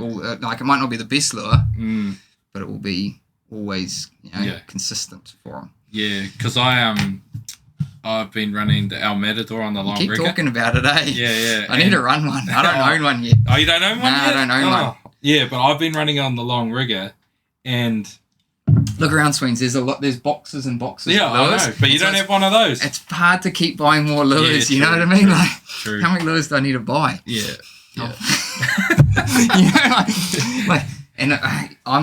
Yeah, but if you use one, then you'll sell more because you'll catch on it. You'll be like, oh, yeah, I caught one on this the other day and be like, oh, I need one of those. Yeah, I was thinking about this the other day. The lure I've been catching on is like a custom lure in a custom colour that we do, and it's like, man, I should really probably stop fishing. I should probably just start fishing on something we can sell a bit more. I just like the lure, Yeah.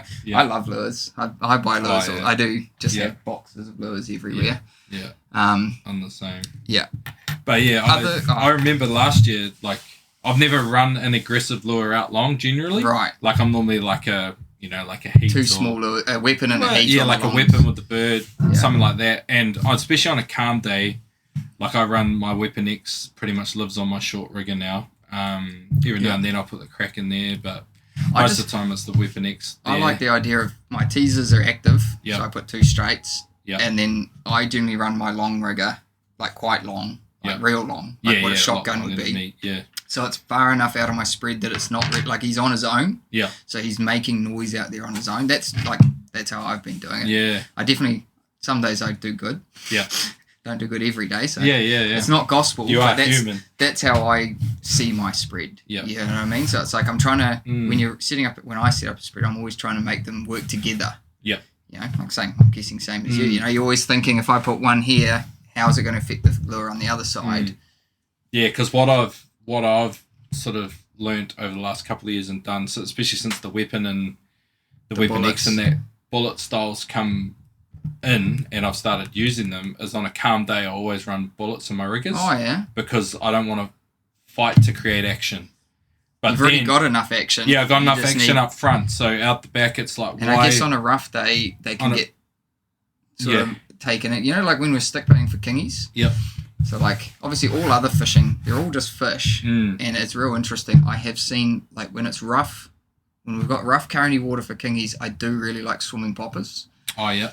And it's like something that gets down underneath that. Well, it makes a splash. So, like, the lures get lost in the turbulence. Yeah. And so I guess on a rough day, because all the waves are breaking around you, a bullet probably could get lost in the turbulence. You know what I mean? Unless it's close to your boat. Yeah.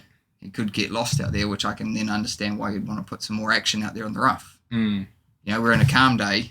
Yeah. Very easy. You know what I mean? Like, very easy to see that lure in a calm day. And then what I've found in my boat, it's really hard to get a lure to swim well out there. Like, when I've been in your boat. Yeah. It's because you're sitting below waterline. Yeah. But that's it though, right? So you're like lacking the height, like, So what I've found on the calm days, and this came from Bonds, he was like, well, why are you trying to create the action? Like, just run a bullet. Like, run something that doesn't need action. It makes so much sense, because when we're stick baiting and it's calm, like, we can use lures that don't necessarily need to make lots of noise, because the kingy can see it real good. Yeah. He can already see the lure. Like, he's not struggling to find it. Nah. And then, like, we went out one day, and our Matador was, like, pretty hot for me last year, and I've been running it in a long corner. What colour? The first one that Bonds did when he brought it out, it's got the clear skirt over top of the Spirit underskirt. I know what you mean, yeah. Yeah, it's like a UV skirt Cosmo? on the top. No. Cosmic, maybe? I don't know. I can't remember. It's a lot of names. Yeah. I know the one you're talking about, though. Yeah, it's got a lot of, like, the top skirt's just clear, but it's clear full of jelly UV. bean, basically, yeah. But, and then, we were just out, and then, because Jimmy loved it, it was fishing with me, and he's like, bro, just put it out. Put our Matador out, we'll get a bite. Colour. And I was like, okay, sweet. So I put it out, and it got, like, we had it out for, because I'd never run it long before, and I put it out on the long rigger, and I was like, oh, I wonder how it'll go out there. I put it out there, and I was like, fuck, if a Marlin turns up, he's eating that. Like, that thing is like, holy shit. And we got one of the coolest bites I've ever, like, aggressive pylon bites I've ever I'm going to be honest. I'll be honest with you now, though. I actually don't want a fish to eat any of my riggers now. Nah. As I've been talking to you about, it's like I want them to eat my teasers now. Well, no, so listen to this. So this is, like, the same for me. So that was piled on. Then this year, when I went out with Cooper, I, like, chucked it in the long rigger again. Another insane bite, like, all over it. But it's a little bit too far for my GoPro to pick it up well. So I'm like, I'm bring it in. Fuck that. I'm not putting it in the rigger anymore because it's too far away. So I'm going to bring it closer. Try it in a bit shorter. Because if I'm getting those bites on it, I want them to be close so that you can actually see it. For the views. Yeah, for the views. I just want for the people. Yeah, I just want everyone to message my DMs and go, that was a sick bite. Get the greatest bites out of anyone on a small boat on a lure, eh? Oh, All right, you get some insane bites. yeah. Well, before we get too far, I wouldn't mind talking a little bit about the Whanganellas. Oh, I'd love to talk about the Whanganellas. One trip in particular, because I've been there. Before we just continue talking about Coast Marlin for too long. Been there 9 times. You've been there 9 times. Yeah. No kids. Yeah. One good. dog. Yeah. And the last trip I went there, we took Neil's new boat, the No Boundaries. But before there, like obviously having that place to test these little hooks has been like pretty good. On the Destiny, we run 5 lures off the rod tips. Yep. So no, just straight 5 rods, no riggers, no nothing, because of the way that the boat is. Yep. The boat's 8 feet out of the water at the back of the boat anyway, and our hookup rate goes up and down. And then on the new boat, the No Boundaries, it had riggers, so we ran 2 on the riggers, 3 off the rod tips, one up a bit higher, so like kind of like a shoddy, but we actually ended up running the 5th one in closer. And that last trip we went there, we had a 6-man crew plus Neil. Obviously, Neil just mainly drives the whole time. And it was the craziest trip I've ever been a part of, obviously with the numbers. Like we ended up with 194 in 4 days. And I'll run through a little bit of the story. We arrive on the bank a little bit late. I think we got there at like 9 o'clock in the morning. And as we're coming in, we actually catch a yellowfin coming into the bank, so that slows us down for a little bit, get rid of him. And we're coming in, and there's another boat on the bank, and it's one of the cats. We can't tell which one it is yet, so it's either Moana or November Rain. And so as we're coming in, we see him, and we see he's all around the birds, and we're like, oh, there's heaps of birds there. We're obviously we placed the perfect placement in the bank to come in. The bank's 40 miles long and 20 miles wide, so it's quite a big area. Yeah. And we kind of just were coming into where we've caught them before. Yeah. And then basically, some trips I've been there, it's taken us like 3 days to find them. We've been picking at them. Because they could be, They could be 40 miles away. Yeah. You know what I mean? Like the bank's 40 miles long, and sometimes they're out in 1,200 metres of water. Other times we've found them in like 120 metres of water up on top of the bank. And so it just happens that we've had perfectly nail on the head hit them. As we're coming in, that day, I think it turned out to be November Rain, and to like reach November Rain, we didn't reach him till like 3 o'clock in the afternoon, like 6 hours later. And it literally, as we entered the bank, caught a yellowfin, next minute, like dorsals just start coming in. And the crew that year was, we had Hayden Linsky, Toby, Matt, Timmy, me and my dad, and then Neil driving. And every year, whoever came on the last trip gets first invite on the next trip. You know what I mean? So it's like, because they committed to come the last trip. Yeah. Any of the boys who come the last trip, I always offer them the first trip. Yeah. And then it's always cool because a couple of people usually say no, so I can't make it. So we then invite you a few invite new some- people, yeah. and you always have like 2 or 3 new people. Yeah. And it's always cool because you always get to watch 2 or 3 new people's minds get blowing. blowing. You know? And I just remember day one we caught like 41 or something. I'll have to check a photo to get the exact numbers. I can't really remember. It kind of all becomes a bit of a blur. And I remember the first day at lunchtime. So we'd been there now for like a couple of hours. And where is this?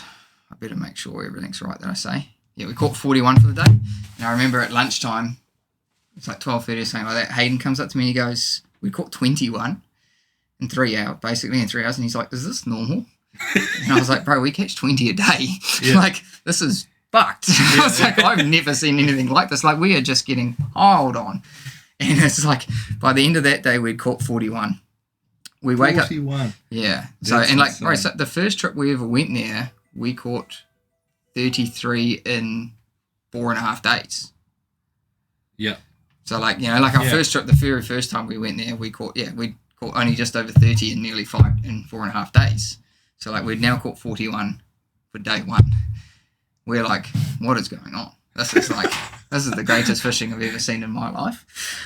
Day 2 starts out, and no shit, man, it was pretty funny because then it made something funny on day 3. Day 2 opens up, and Neil clicks the boat into gear. We're kind of not ready. It's first thing in the morning. It's sun's up, like it's daylight enough to see.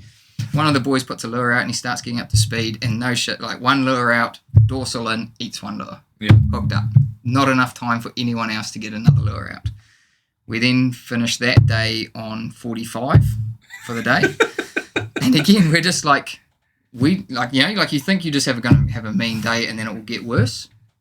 And then so what happens on day 3, I remember waking up and like having breakfast, and I was like, come on, Neil, let's put some gear out. He goes, no, we'll just wait, like patience. And have breakfast, sun comes up. He's like, okay, cool, as we'll get trolling. And we're like, come on, Neil, put the boat to speed. He's like, not until everyone gets their lures out. So the boat's in gear, but just he's like feeding them out at like 2 knots. Yeah. And during the nights, as we were drifting, we were kind of drifting and then coming back to basically where we were finishing the days. Yeah. And it was he's like, no, we wait until everyone's ready, and we like put the lures in the riggers and everything. Yeah. He's standing out the back, clicks the boat up to 7 knots, like revs come up. Yeah. Lures all pop, dorsals 5-way. Full. And we're just like, and like Neil turns around, and he just like gives it the big like, Told you. on here, like told you. And I was just like, it's like these things have been living under the boat all night, like waiting. Waiting for us. They're going to put those little like rubber skirt things out again. Yeah, we've been looking for them all bloody day. Yeah. And then like that day, day 3 we got 47, and we spent a couple hours of that day fighting big yellowfin. Me and my dad got a 65 and I got like a 75 kilo yellowfin that day. And there was like a school of big yellowfin turned up on the bank, which once we found out they were big yellowfin, we actually drove away. Yeah.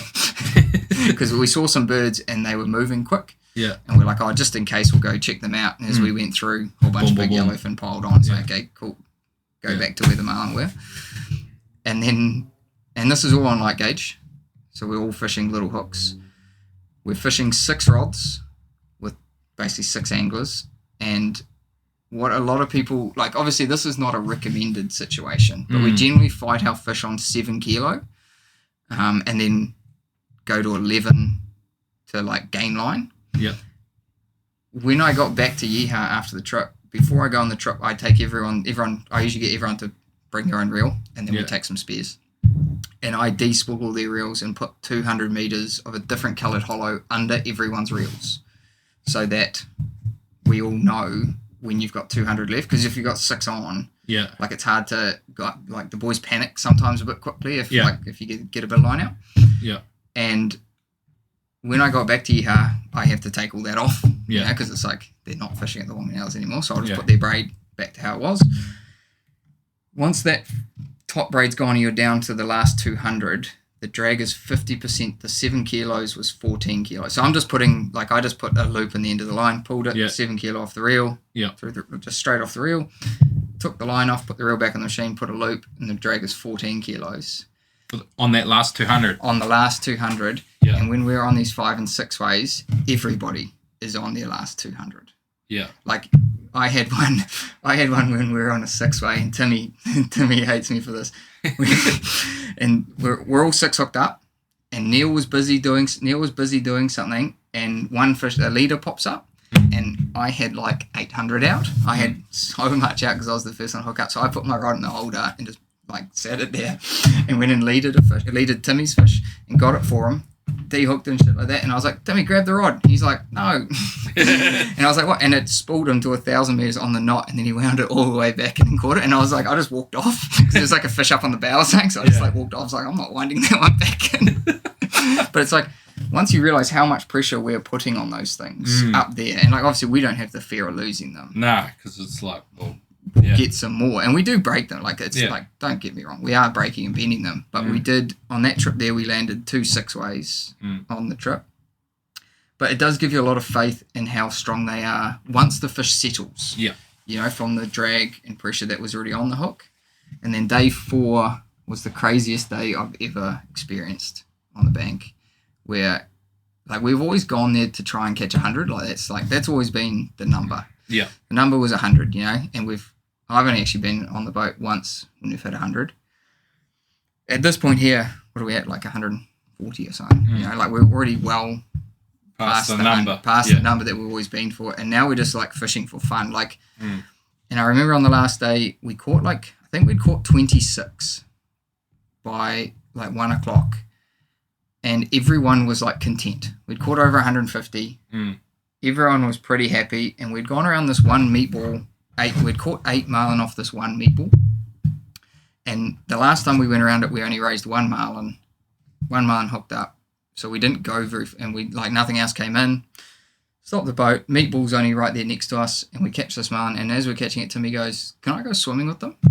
And everyone's like, "Yeah, sweet." It's like no one even wanted to catch another marlin at this point, where everyone was just content, like we're so blown away by the fishing we'd just had.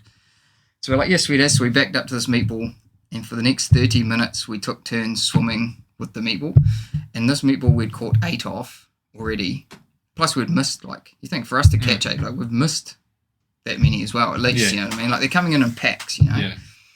We jump in the water, and we had 3 sets of goggles, 2 sets of fins, so 3 people can go in at once, and you jump in the water, and there's 30 marlin around this meatball, and we've caught 8 off it, and they're just like everywhere. It was one of the scariest things I've done, man. I swam up to it, and I didn't have flippers, but I had the mask, and so I couldn't keep up. There's actually quite a lot of current, like on the bank. It's quite hard to keep up with the meatball. Like the meatball's moving quite quickly, and so Timmy would help. Like Timmy would grab my arm and swim me, like keep swimming me to the meatball. He swam in the water the entire time, Tim Balker. He didn't get out for the full 30 minutes. Yeah, and then we had to like persuade him to get out of the water. He would, he would not get out of the water. We're like, "Come on, Tim, we've got to get back fishing now." And the scariest thing was, bro, is we had like 20 marlin swimming around this meatball. And then me and Timmy are swimming up to it, and the meatball like turns and then swarms between us. And I couldn't see him with the meatball, and the marlin are trying to like push the bait off us. Yeah. And I was panicking at this point, so I swim back to the boat. The whole swim back to the boat. I'm swimming, looking down, shadowed by marlin the whole way back to the boat. Get back to the boat. We all take a turn swim with them, and then we literally sat around for like an hour. We did sit around for an hour, and we had a couple of beers each, and we just sat there having beers, like talking about what had happened. We're like, that is the coolest shit any of us had seen. Just like unreal. And then Neil's like, well, try catch another marlin, should we? And then we caught 33 more that afternoon. Far out. And it was just like it was actually at a point where if Neil had said, should we go home? We probably would have just driven. Like, we would have been happy to drive home. Yeah. And then it was like, oh yeah, we'll just go home. And we ended that day on 59 for the day. And it was, and you took 2 hours out of it. And it was like an hour and a half. We're literally just swimming, and then we spent an hour just sitting on the back deck drinking beers, and we had like some food and just sat around just like enjoying the moment that we were in. And then we got to like, it was real funny because the only number we then wanted to catch was 60 because we got to 59. And it was real funny because it put a number on the day. And then I remember there's like half an hour light left. And I went upstairs, and I was like, Neil, we haven't raised on for a little while. He's like, mate, I drove off the bank an hour ago. And we're like, oh, go back downstairs. Yeah, boys, done for the day. That's us. And it was real, like, we're all sitting there looking for that last marlin, and Neil had already left. Yeah. He was like, we're already gone home. He's like, are you guys not happy? He's like, and like, we were all happy, but it was funny. It was like, as soon as you put a number on it, it changed the attitude. And then we like sit down at the table, and we were writing up the board and like writing all the things we caught, and we're like, holy shit, we've caught a lot of marlin in the last 4 days. Yeah, and I think we caught a couple on baits. I took a few Jack Max, but it was basically like we would have caught over 190 on light gauge in 4 days on a 91 foot vessel. You know what I mean? Like, it's not like we're in it is a mean boat, no boundaries, a nice boat, but it's not like we're in a hot shot sport fisher with a hot, like, it's just me and the boys, having beers and just catching marlin on light gauge. It was a crazy trip. And that there has helped us. It helped us with a few things, with especially like how we rigged them. Like what I was talking to you about with like the rigging of the light gauge. It gives us somewhere that we can test them. So when people ask like, why do you use the rig we use, that all basically stemmed from fishing at the Whanganellas, you know what I mean? And you'll notice in my lures that I use the same hook rig, like the one. Yeah. I just use the pre-made ones that come from the factory. So do I. Like we sometimes I'm just like, if I'm not fishing sample hooks, it's like I'll just fish the ones pre-made from the factory because they're made exactly how we get them made. And then I just space the mono. I double the mono to put the hooks back in the lure. And we're talking about this, how you don't do that. I do that, but it was actually, that came from the way I do it comes from the Whanganellas, where we made one hook rig to fit the smallest lure, and then basically we just made a way that it could then fit every lure. Yeah. You know what I mean? Like the easiest way was just to twist them on and step the hooks back. Yeah.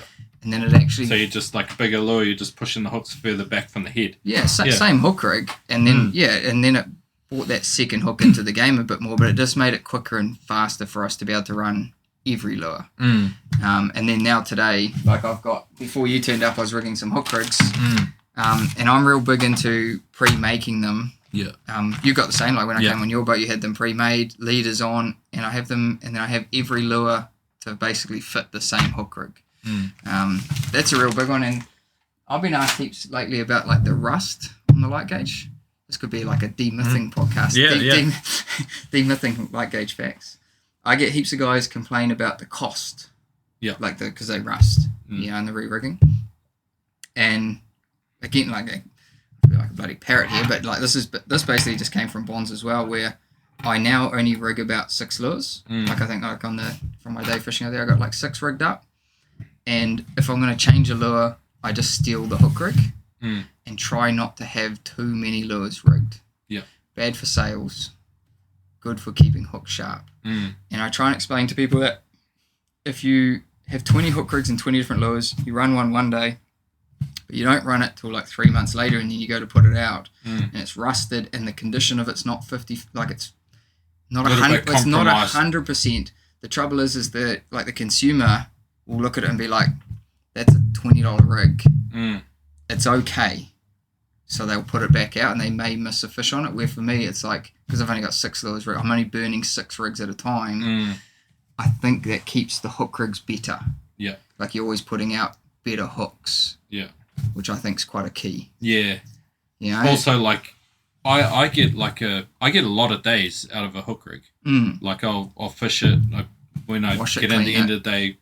Fresh water, clean everything, pull the hooks out of the rubber skirts because the skirts hold. You would have seen the ones on the towel when I've got them. I lay them out on a towel, pull the hook rig out of the towel. Exact same thing, yeah. Dry the hook rig, even like, and I try not to store the lures in anything. Yeah. Like just laid out on it, like so they can breathe, you know, so that they're not. Yeah, I do the exact same thing. Yeah.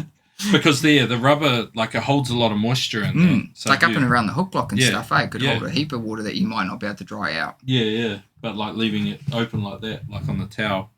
Yeah. Little things can make a big difference, to keeping the hooks good.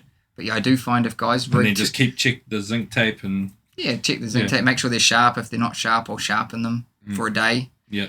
But then I'll sharpen them for that day and then generally get home and then I'll put a new rig in it. You know, I might sharpen it for the one day. Because once you sharpen them, they definitely start rusting way faster. You know, like the whole part you sharpen will continue to rust. But yeah, definitely looking, like not having too many lures rigged so that you are putting new rigs out, I think is also quite a big one. With a hook that we're trying to sell the sharpest possible hook without sharpening. But if they get used and then aren't as sharp, it's like... You're defeating the purpose. Of what we're trying to achieve. Yeah, as a small, sharp hook. Yeah, which hopefully, we are making better. Yeah. Yeah. Well, we're looking at some of the better ones now. Yeah. Yeah, just rigged you a whole bunch of sets. Yeah. So hopefully you get to go use them. Yeah, hopefully I'm sure. Yeah, so... With the window soon. Well, I thought it was 11 years, but it might be 12 years since the Bonds Platinum Light Gauge has come out.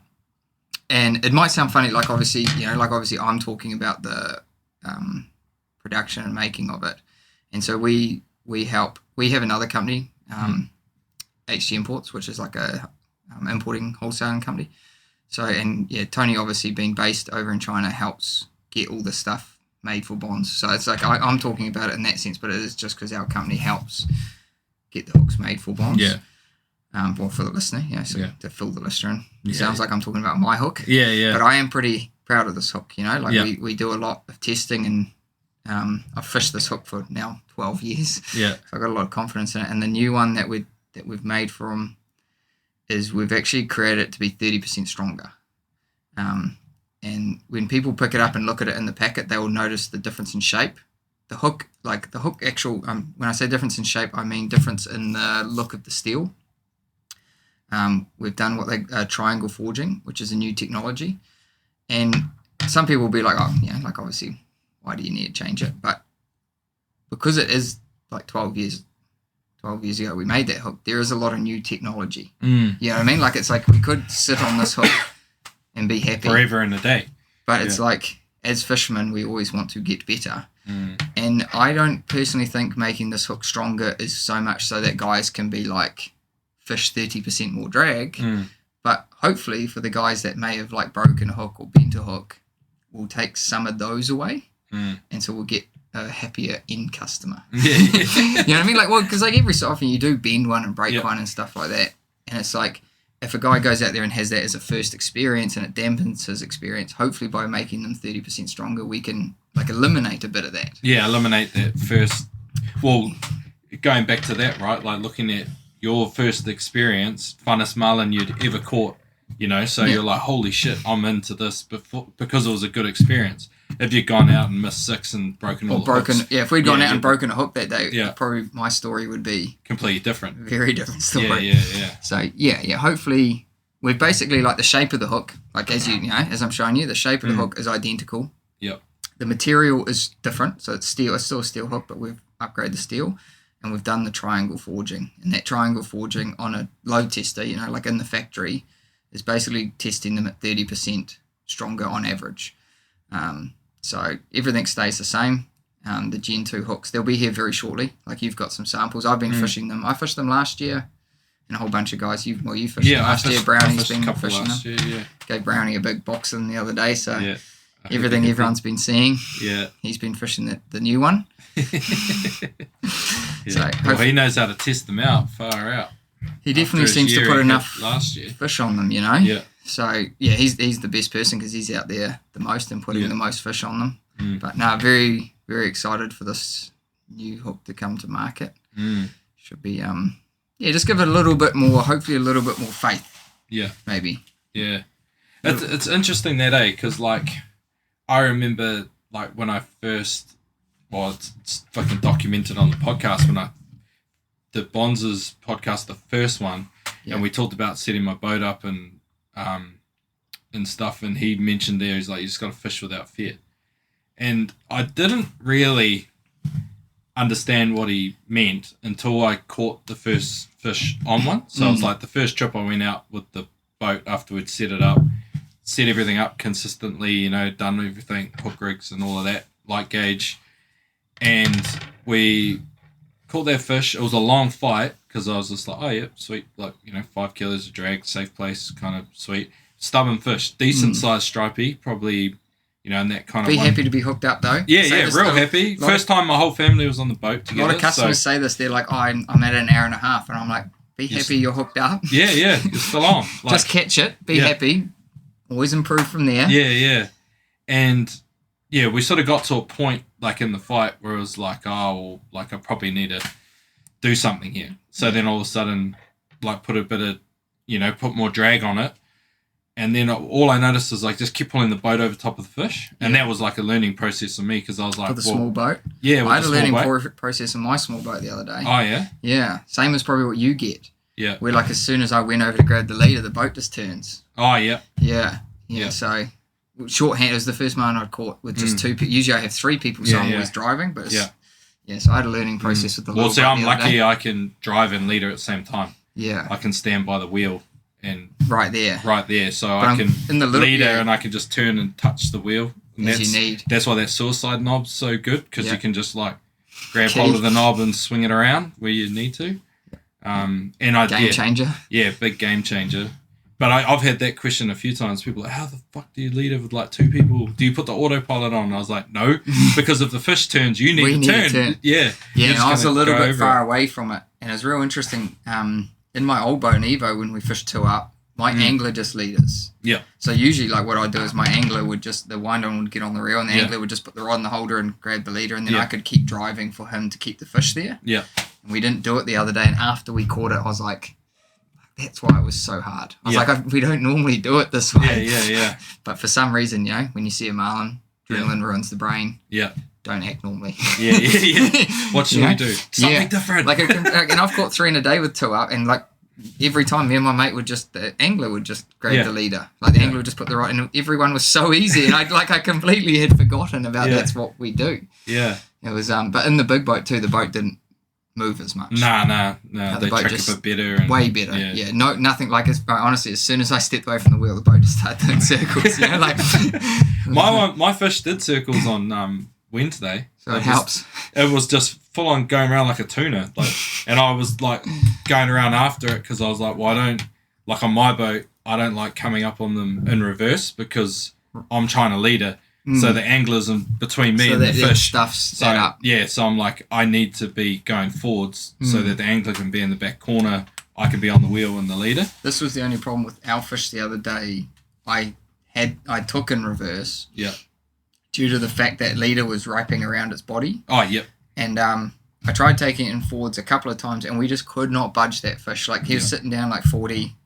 Drive up and on forwards, fish just stayed down. Big drag, angle change, nothing like every other. Because they don't like being rolled, eh? Do not like being rolled. And then took him in reverse. The first time got the leader, had to dump it. Second time took him in reverse, got the leader. Tried to take him in forwards again because I was like, every time I grabbed the leader, the boat would spin around. Yeah. And so we end up taking reverse, and that is a big one about keeping the fish calm. Like it's the fish are quite stupid to the fight or flight theory. Like in my mind, I always think the fish is stupid. He's trying not to die. Yeah. It's fight or flight. Like the things he's doing, he's not doing it because he's smart. Yeah. He's just doing that because to save his life. To try, and they don't like being rolled over, right? Like if the leader's coming off the body one side and you're pulling on him and he's rolling, like you see him sometimes, you see like their side. Yeah. You think, Yeah. And then often you have to I will then just take the fish in reverse, and they just seem to come in so like they just walk in because they're not falling over. Yeah. But you know that fishing with no fear. I had an example once of that back when I was fishing big hooks, which I now have taken into all my fishing from Bonds, which was like, I remember when before I'd caught my first marlin, actually the week before I caught my first marlin, me and my dad lost a blue marlin, and by no means a big blue marlin, but a blue marlin. And when it came up to the leader, we were very tentative about catching it. We'd grab the leader, but because it was a blue marlin, we acted like it was the 1,000-pounder. You know what I mean? Like there was fear in us in that part. Yeah, yeah. And I remember talking to him, and he said after that, and it's like it stuck with me. He goes, fish for like when you hook a fish, fight every fish like it's a 100-kilo striped marlin, because when you add fear or like you're thinking about losing it, or that it's you're hooking it, it's a black marlin instead of a striped marlin. As soon as you put that in your mind, you change how you fish. So it's like trying to keep your mind that it's just 100 kilos. Like, if you can picture it as a 100-kilo striped marlin, you'll fight it better because you're not worrying about like that you're losing your dream fish or whatever. Yeah. And that little piece of information for a listener out there, like that to me has changed for me. Like it's like because it does change how you fight the fish when you think it's something worth catching. Yeah. But when it's just another it's like just a marlin, you act more confidently because you're not worrying about losing it, you're worrying about catching it. Yeah. You're worrying more about like catching it. And fortunately for me, I've caught quite a few blue marlin now on light gauge. And just that simple rule of don't treat it any different because it's a different marlin. Yeah. Will help people. Like it'll help you because as soon as you think it's something different, your mindset changes. Yeah. And then you act differently. Yeah. And then you act out of how you should. Yeah. You're like you're acting differently in a way that you're not actually confident with. Yeah. Because you've built confidence in the way you've done it. You're happy catching 100-kilo striped marlin, but because it's a 200-kilo blue marlin, you're thinking, shit, he's gonna break everything or do something. So you're tentative and you're not doing the angle changes and you're not fighting him properly. There has helped with the with the confidence with using light gauge. Yeah, because like back to like what I was saying about my story around the fear. So obviously we got close to the fish, and it just kept would do the same thing. We'd get up on it and it would just tear off and then drop down and would sit at like 10 meters, 20 meters. Yeah. And we'd just go over and over again and then go up on the drag, pull the boat over. And I was just like, man, whatever I do, every time I pull the drag up, we just get pulled over top of it. So I was like, fuck this, I'm going to reverse. So I would have reversed against the fish and go on the drag and it would come up and start jumping. So I'm like, okay, that's doing something. Simple. Yeah. So I was like, oh, And I was like, the boat mustn't have enough weight, like in the water, not enough leverage. So when we're doing the drag change, it's probably doing nothing to the fish because my boat's 4.5 meters. You're just walking the fish, aren't you? Yeah. Like you could grab my boat and push it with one finger and it's going to just cruise I always on do top that of the water. explanation to people of like, how much drag does it take for you to walk your boat down the dock? Yeah. Nothing. Like in a trailer boat, you can grab it with one arm and you start walking, you'll just Yeah. eventually start, like with a consistent pull, you'll just start pulling. And once it's moving, like if you click the boat in gear, it's easy as to pull it, once it's actually moving. Yeah. That is a huge one that a lot of people, just when I say a lot of people, I mean like when customers are coming into me, that's one big piece of feedback I get. They do a long fight. They explain the fight and they explain exactly what you talk about like just end up over top of it, straight up and down, and then they're like, we got straight up and down for 40 minutes, and it's like it's trying to put it into a scenario where they understand the pressure, the pressures that are acting on the fish. That actually the fish had no pressure on it. Like walk your boat down the dock, put 8 kilos on your rod, and then walk it down the dock, and then see how much actually pressure is on the boat. Without backing away from it, there is no pressure. Nah. Yeah. And also because it got to the point where I was like, okay, well, we had the boys on the boat and, there was a bit of like, oh, well, like we can't do this all day. We do have to go home. Yeah. So, and then the wife's, she's had enough of it by this. She's on the rod. So I'm like, okay. Well, I was like, oh, well, like it's been mean. Like we've had heaps of fun. It's jumped around the boat. We've had it, close to the leader a bunch of times. I was like, fuck it, put the drag up and we'll, whatever happens.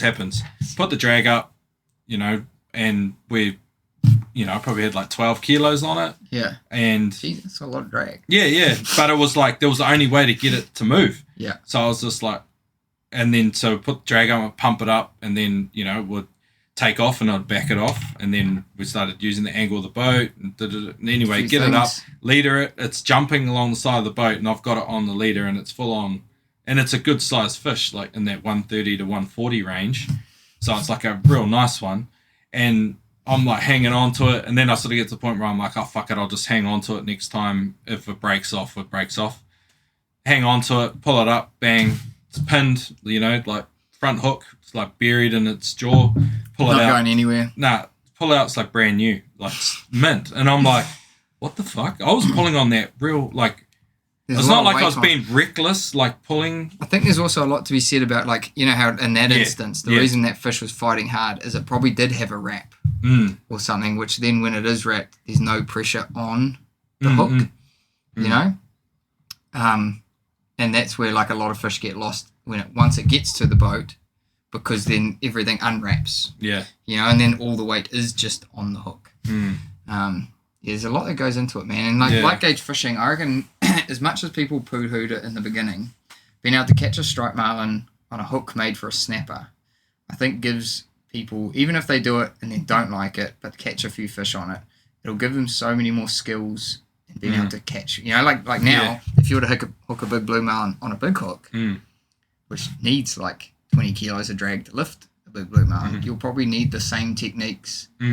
But if you had just used a big hook and caught a 130 kilo striped marlin and you had just had 12 kilo on it and just caught it and didn't need to do any of those things, you haven't learned any, you're not learning all the stuff that is equivalent to a bigger fish on a bigger hook. Yeah.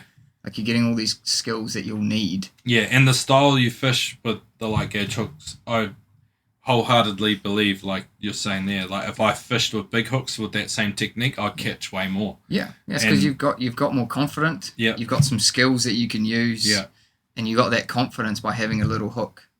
You had, and the little hook gave you the confidence to try those things. Yeah, where you wouldn't have had that if you just. Well, it forces you to fish better.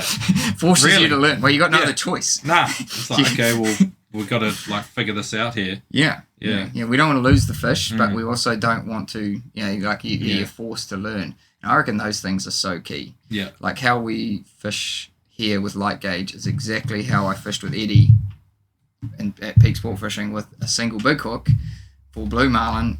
It's identical how we're fishing, but we just fished more drag because we had more drag available to us and we're fishing 130 pound, And like here, when a fish goes deep on me here, I'll have 5 kilo on it and I'll do a drag change and hit him with like 9 or 12 kilo.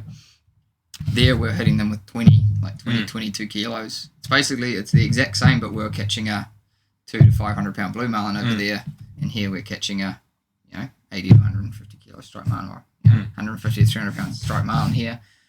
Exactly the same, but just like downscaled in the weights. Yeah. Very similar.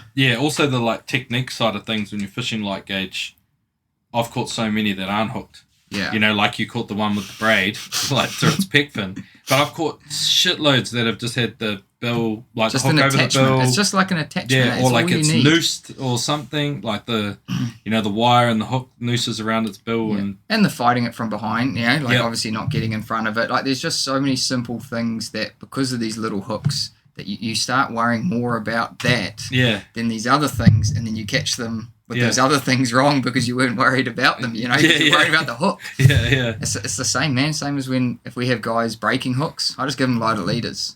Give them something else to worry about. You know what I mean? Give them like a 200 pound leader. He's more worried about breaking the leader than breaking the hook. And then they seem to catch them. You know what I mean? Like it's like you've got to shifting the mindset away from man. And honestly, that worked at the beginning when guys were breaking them left, right, and center. And it was real funny because we got called out heaps, man. Like there was a lot of hate, and I mean like Yeeha's name, my name, Bonza's name. The hate against us was like horrific at the beginning. And guys were like, they're fishing with 200 pound leaders and stuff. But a lot of people aren't understanding like a lot of the reason we're advocating it is to stop people holding on. Because it's like I couldn't give these guys 400 pound leaders. Like we fish 400 pound leaders at the Whanganellas and these hooks. I fish 400. And it's like the trouble is if a guy walks into my shop, has 400 pound leaders and big hooks and goes, I want to try light gauge, and I give him 400 pound leaders, he's and going light to gauge, hang on to it. Nothing's going to change in his fishing at the end game. But if I give him 200 pound leaders and go, bro, this 200 pound leader, you'll break that leader. Completely forgot about the hooks. He's worried about breaking the leader. He's worried about the leader, and because his lure's on the line now, like he's not worried about breaking the hook. Like like he's worried about breaking the leader because he's going to lose his lure. Way more important than the hooks now. Works. And then it's like, and then once they come in, I'm like, you're catching a few, and then they can step the leader up because now they're actually used to it, like the pressure they can apply. And man, we got heaps of hate about that, like all these light leads and stuff. And it's like, well, man, it's like if we gave him a 400 pound leader, they're just going to hold on. We'll get hate for another reason, it was a real interesting time. Like in all honesty, that 10 years ago, that time was a very interesting time, a very big division. Well, that's when I came into fishing, and I remember like I just had lures that you just get lures. And I remember buy lures. You're not worried about the name and stuff. No, like I knew nothing, like nothing at all. And you knew a skipjack by the sounds. I knew a skippy. That's that's what I sort of started with. But when I first started, like lure fishing, which was when I first started, like Bonds helped me out, like him and Sean Thompson, like I've spoken about Sean a lot, but Sean sort of helped me get into it, and him and Bonds were mates, so he was like, you went down that road.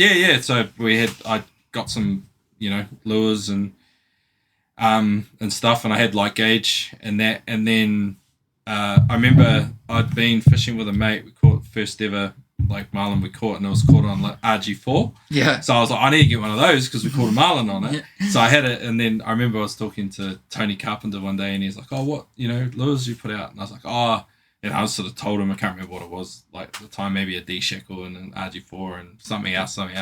And he's like, what?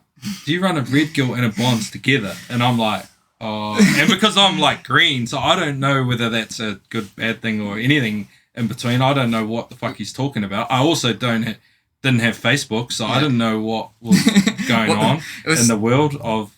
It was like the best war. It's like Adidas versus Nike. It's like you have to have two brands to have people buy one or the other. And then it's like we'd have people convert one way and then people converting the other way. It's like I felt like a priest at some points, converting people over. But it's like it's all just like it was such a funny time. It's definitely changed a lot from that now. Everyone seems pretty more relaxed. And then when more relaxed, and about then it obviously now, when nice. Tony like said that to me, I didn't know that he was fucking with me. So I'm like, what? And I'm thinking like, oh fuck, you can't run two different lure brands. Like I just was like, holy shit, I didn't know that. And he was like, do they fight? And I was like, what? He's like, do they fight? And I was like, And then in my head, I'm thinking, what does a lure do when it fights? Like, I don't know what that looks like. So maybe they do. I don't know. Like, because I'm like, is this a terminology that I haven't learned yet? Because I'm in the rabbit hole now. Because I'm like, fuck, I want to find out how to do these things. Happening? So like that, yeah. Yeah. So yeah, it was an interesting. Yeah, that would have been an interesting time to come into it and to have gone to light gauge. Yeah. Especially with the amount of hate around it. But everyone's a lot more friendly now. It's good. Yeah. Yeah. You see a lot. I think a lot more people use them than admit they use them too.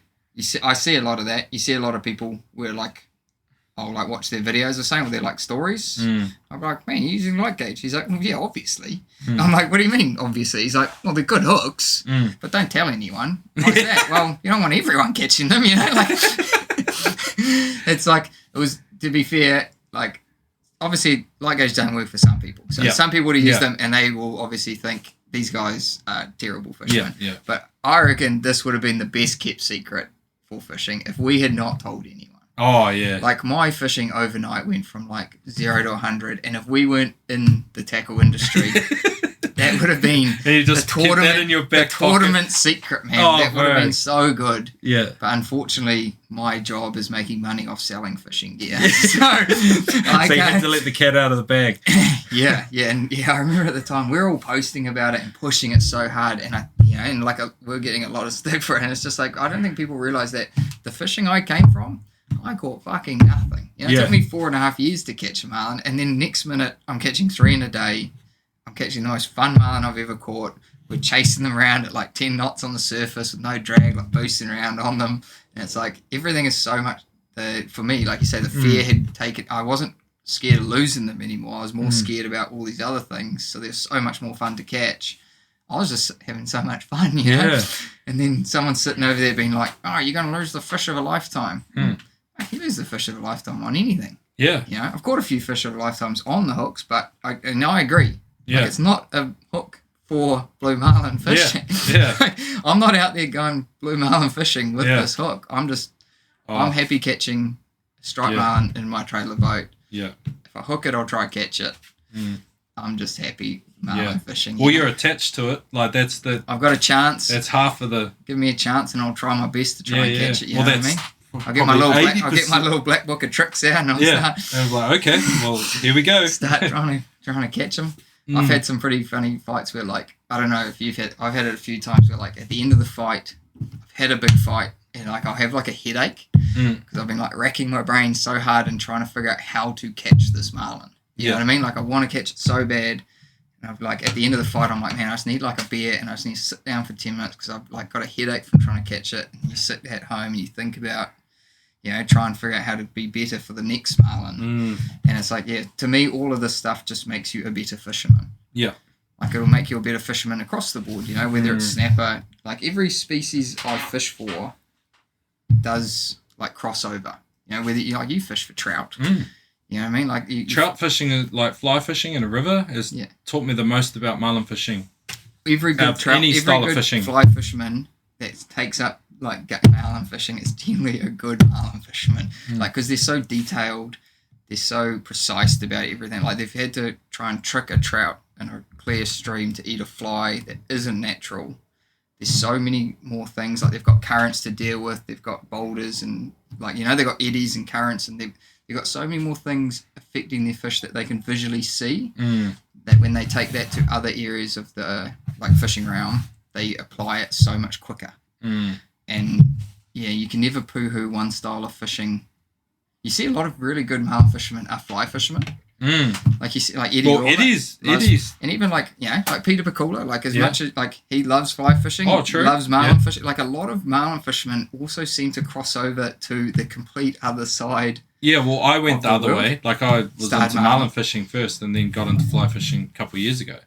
Like, maybe 4 years ago or something. And I went and started doing it. I was like, I've always wanted to do it, but never had, I guess, like, the access or the friendships of people that did it. But then Campbell Carter, he was like, bro, let's go. I'll take you. And then we went and we had a great time, talked a whole bunch of shit, like, all Drum day. fishing's so fun. Oh, yeah. It's like, and it's so good. And I guess the transferable skill that I've learned is reading the water. Like, man, I can read the water's so much better out on the ocean now from fly fishing. Reading currents in a river. Yeah. Good fly fishermen, man. Like good fly fishermen are very good fishermen. Yeah. Like to get a fly 8 feet under the water to a trout that has waters affecting it on its way there. Yeah. You know, like there's a lot more in it than just opening a beer and putting a lure on the rigger. Yeah, yeah. You know what I mean? Like it's like there's so much more skill. But I am a bit of a But doesn't that tell you about marlin fishing that the skill is not that, it's the skill of putting the boat in the right place. finding more marlin. Yeah, finding more marlin. Honestly, like John's not a huge fan of me, John Gregory. Oh yeah. He's not a huge fan of me, I don't think. He might have warmed up to me over all these years, maybe. But like there's a few things that I took from him that maybe he didn't want me to learn anything.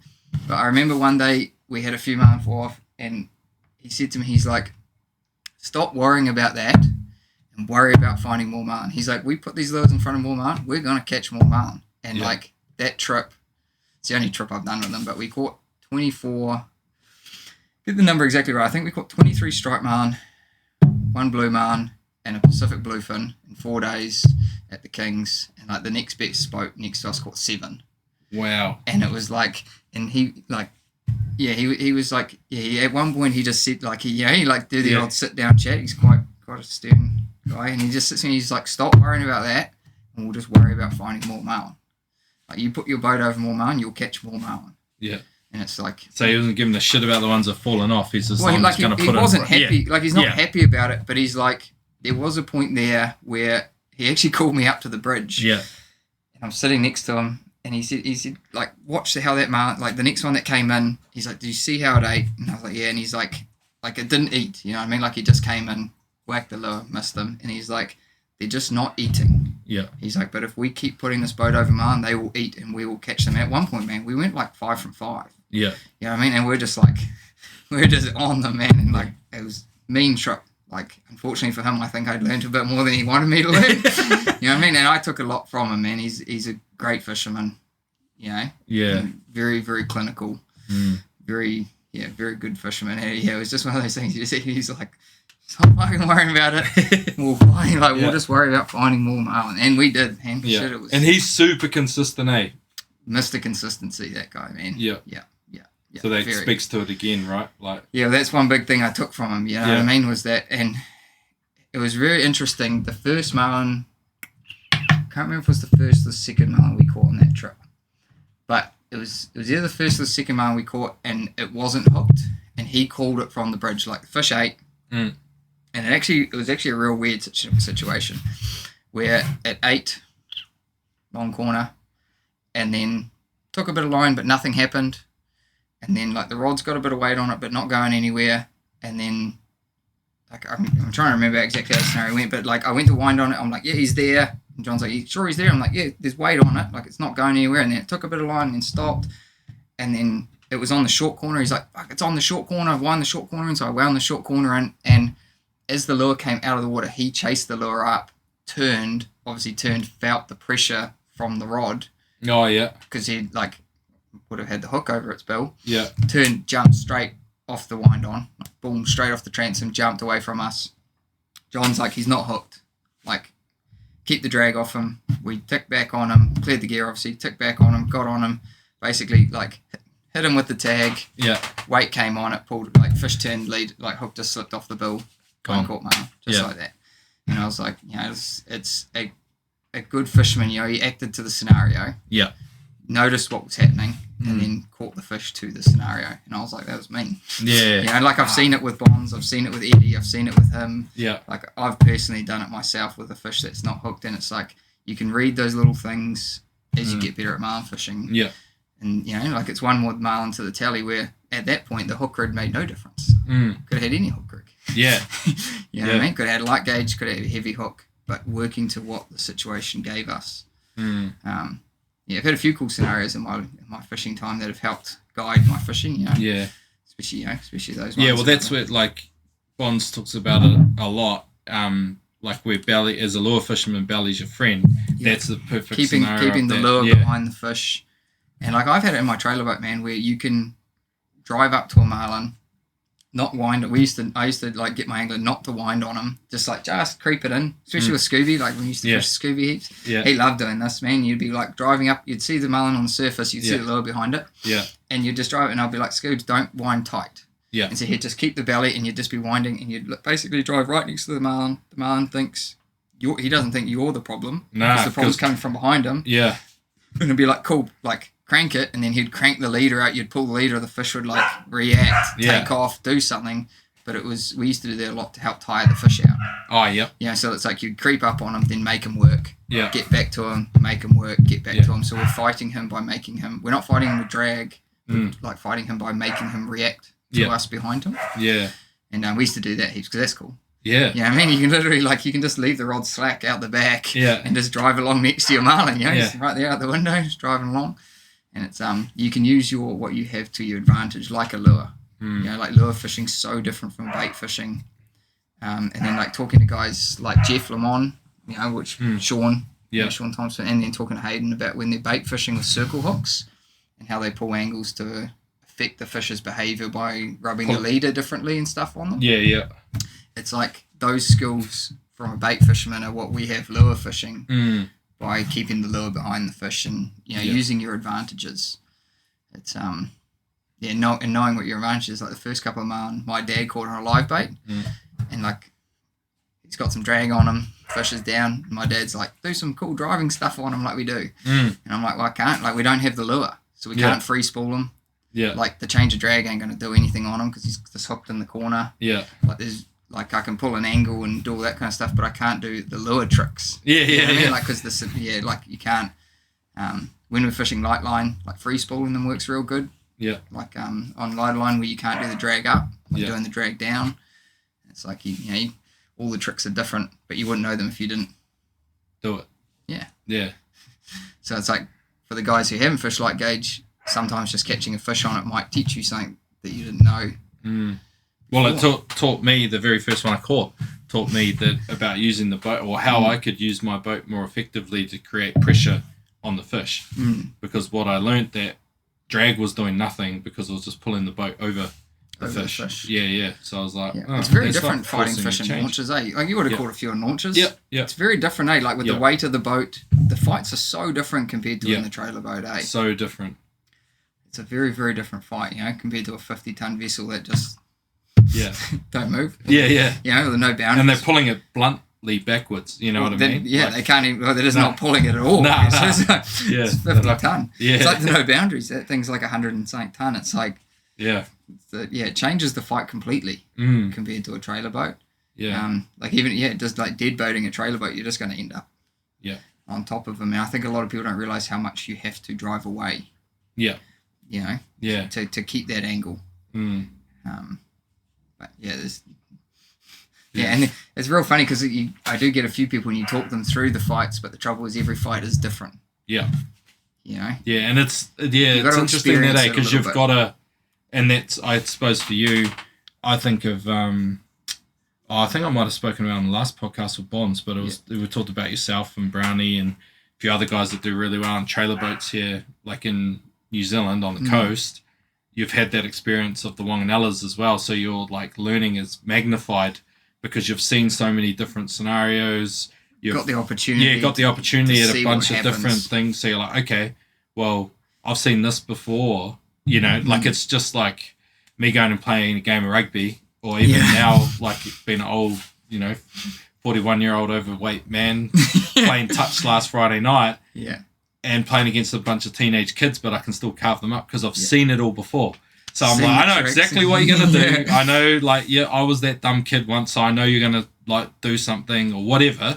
But it's only because I've seen it before. It's nothing magic. And it's funny, like, I haven't marlin fished after fishing on, because obviously I just got this boat this year, first done 5 days in this boat. Didn't marlin fish in a trailer boat last year, fished on the Matador.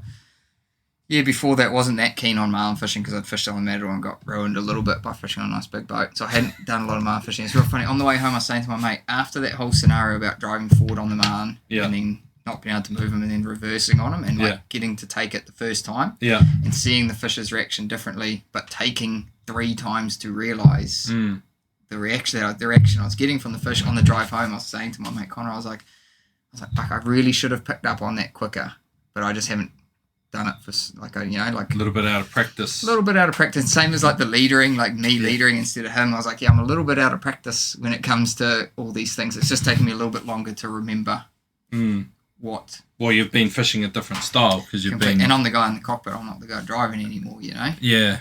So it's remembering all these little tricks too. And having the confidence to be like, yes, this is right. Yeah. But you don't get them without trying them. Nah. Might have to lose a few. Yeah. But yeah. Hopefully with the light gauge key, stay behind it, keep pulling that hook into more marlin. That's a big one, eh? Yeah. Trying to make sure you just stay behind it, and then things that I've kind of taught my anglers this year. I've had a few guys catch fish with I've had a new angler. I've had 5 different anglers for the 5 fish I've caught this year. Oh yeah. And I had one angler the other day, and I told him to push the drag up. Actually, I didn't tell him. I told him to put a little bit more drag on it. But I told him to hold the spool when he was pumping. And he was saying to me, "Oh, can you put that much more drag on him?" And I was explaining to him about the belly and the line, in that the fish is swimming down 20 meters. You're 80 pounds, like I'm fishing 80 pound on the light gauge. Which is a negative in some ways because of how much belly it pulls. Positive in some areas where you want a belly, negative when I'm trying to pull the belly. When I need to pull the belly, I need to put more drag on. I'm not putting more drag on the fish, but all he's doing is that you watch the line in the water create that big line loop like that. The line looks like it's going straight down from us. Yeah, but it's going down and then 20 meters. And I was saying to him, by you holding the spool while you lift, you're just pulling the belly. Yeah. If the fish needs to run, you can just let it go. Yeah. And that helps speed the fights up too for a lot of people, knowing that they can actually, they're not putting more drag on, but they're just helping pull that belly through the water. Yeah. Especially when I'm chasing hard down on a fish, often I need the guys to push the drag up to 8 kilo because the 80 pounds so thick pulling through the water, they can't wind it in with the 5 kilo drag, but they're not putting 8 kilos of drag on the marlin. Nah, because you're negating that with speed of boat. Yeah, I'm changing that. And there can be a lot going on for a first timer to be thinking about when they're fighting the fish. But it's good for people to start thinking about it, because I learned that from Jimmy that day when I was fishing at Hoki. That first one we hooked, when we're tearing after it, so I started driving on it, and then obviously we weren't I was going faster than he was breaking the belly. Yeah. So the line was starting to fall back behind the boat, and then I'm like, oh shit, I'm getting in front of him, and I'm like, but then he was like, nah, there's no way, because the fish is we've got a couple hundred meters of line out. Somewhere up there. He's way up there. There's no way he's back behind us. And then he just because he was just in the gimbal, he didn't put the harness on, and he just came up on the drag and then lifted the rod high out of the water. Trying to get it up, skipping. Yeah, and then it, the noise, the sound was just, it was you can hear sexy. I was like, holy shit, what's happening? And you could just see it just ripping out of the water, and it was insane how much line we were gathering, and I was like, holy fuck, just a little bit more drag. And we caught that fish in 12 minutes, super fast. It's one thing me and Hayden talk about heaps. Yeah. Fishing light gauge is I fish the 80 pound because, people are like, why do you need the 80 pound? One, I've had fish die on me, and I've never had a trouble lifting a striped marlin on 80 pound dead. 2, I fish with drunks. Yeah. And heaps of stuff goes down, by the boat, you hit the boat with the line. I'm not there to, I'm there to just catch a marlin and have fun with my mates. Yeah. And if they make mistakes, the 80 pound gives me huge tolerance. Yeah. Often I will go up on the drag on a fish, quite often. I'll generally go quite a bit of drag on a fish when I'm fighting it, but the 80 pound gives the tolerance, but it makes the big negative of that belly. And it's it's probably way better to fish 15 or 24 kilo to avoid to avoid that situation. Yeah. But then the trouble is for me, I'm quite I rig everyone else's gear every day in, day out. I do get a little bit, I don't want to have to be on top of my own gear, so the 80 pound just gives me I'll fish that all year. And it doesn't bother me, but I think it is a big negative in that belly. Positive when you want a belly, because it's that belly, that fish, that line ripping, that fish is pulling the weight of that belly. Positive, negative for you trying to get to it. Yeah. Yeah. So there's every action has an opposite and equal reaction. But then you drop down the line class and you don't have the belly and you don't have the ability to put the big drag on them. So, but yeah, people. Well, I use it I quite often use a lot of drag. Yeah. I did see that in your video the other day. You had a bit of heat on that one. Yeah. Which was that the one where? Or just even the one. I think even the one you caught on Tuesday. Oh, looked like you had a bit of weight on him. You know, I pretty much line out. Yeah, I pretty much set it at 5 and just leave it. Yeah. So when they bite, unless it goes absolutely batshit crazy, you'll like back it off. on the bite, then I'll back it off. But yeah. Or if it doesn't jump, and then I'm like, fuck, he's not hooked. So I try and get the weight off it. Try and get that line to belly out. Yeah. That is the one positive to having the heavy line. Yeah. Is I think it helps that line belly out for the fish that isn't hooked. Yeah. Because that, there's actually a Peter Pakula video that I'm pulling a lot of this information from, that he was showing the difference in, I do watch everything available and take what I can get from it, but he showed a photo, man, and a blue marlin on 80 pound with 8 kilo drag in the belly and the line, and then 10 kilo drag, and then 12 kilo drag, and how much belly you could pull out with drag. And then I was thinking to myself, when I'm light gauge fishing, that is probably such a bonus, having a light drag with it. No, because of the light drag, because the light gauge, that line is going to belly out behind that striped marlin so good that it's going to help me in so many other areas. Yeah, and you just got to have the confidence and the know to use let the drag. Belly out, let it belly out, and then be confident that you can give it drag to break the belly out. To break the belly, but then, and that's where sometimes I reckon I like my angler to hold the spool more than push the drag up. When we're chasing the fish hard, he needs to push the drag up because he's not pumping, he's just winding. Yeah. But then when we're in that slow fight and I've got that belly to pull out, that's when I'll just get him to hold the spool to pull that belly through the water. Couple more techniques for the listeners. Yeah, well that's what if I'm ever on the rod, that's what I do. I just leave the drag and I just do it with my fingers. And I just feel... Because you can, if you need to let him go, you can just you just let your fingers let off. him go. It's very good. And you can feel the reaction of the fish too. So you're like, okay, he's going to go. If he starts head shaking, you can, you're like, oh, okay, happening. just take my fingers As off. a skipper, I'm always like, oh, fuck. One of the boys the other day was like, his head shaking. I'm like, oh my God. Don't look at that. He's still on. Yep, sweet, let's go. He's coming up. Yeah. It's always the nervous moment, say the first head shakes. You're like, he goes down deep. You're like, and he's like, oh, got a reaction from him. You're like, okay, please don't. This is this is when he's going to fall off. You're going to fall. If you don't fall off now, we've probably got a pretty good shot again. Yeah, it's the same on the bite too. When you pull him out of the clip and the rod rips off, and then it does that, and then it's like, it's like, please run again. Please run again. It's like, yes. You're thinking if he's shaking, he must be upset. So you just hold in there for long enough, please. Yeah. It was like that video I got of my boy the other day when we got bit on my phone when it was ripped off and you can see it and I was like, fuck, stay on. Oh man. But I pretty much just 5 kilos and just leave it there. Right. And then I just, when I need to break the belly, I go up to 8. Yeah. Generally does it.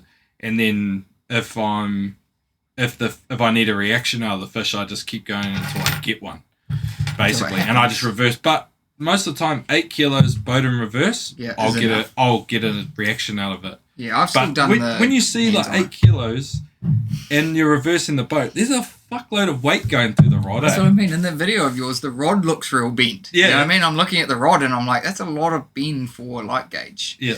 You know, but that's how I fish it all the time. Yeah, and as long as you're pulling, I think the other thing it's smooth. It's like one, it's smooth. One, you know where the fish is heading. You know the fish is swimming away from you, and that's another one. Yeah, I don't put the pressure on unless I'm confident he's swimming away. Yeah, which is you're coming from the shop. I'm always very cautious in what I say. To make sure that the people understand I'm putting lots of drag on them. But I'm only doing at the right time when I'm confident he's swimming away. And you watch your videos, the fish is always pulling off. Yeah. Rod's nice and bent. You think, at that point, as long as he's pulling away from him, the hooks will be pulling in. Yeah. Into more marlin. Yeah. Not off less marlin. Yeah.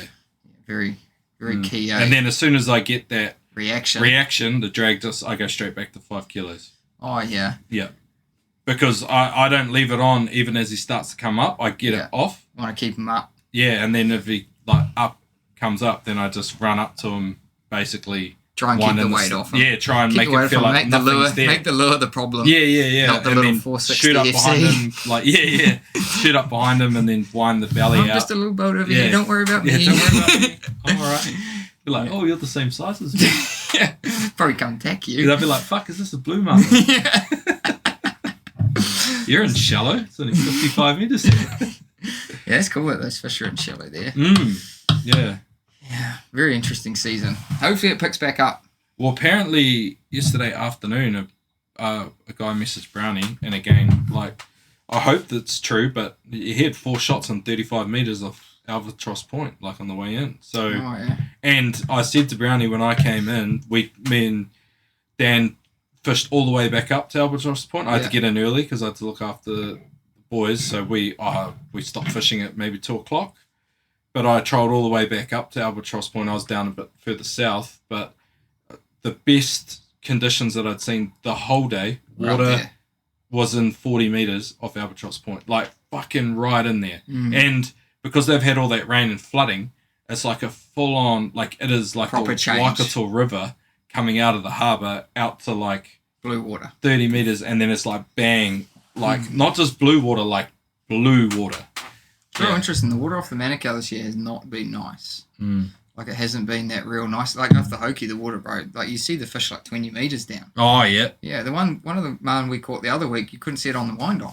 Oh yeah. Like wind on, and I'm driving on. I'm like looking for the lure. I'm like, where the hell is this? Well, thing? those when me and Cooper got those two that day, I'm just trying to think of.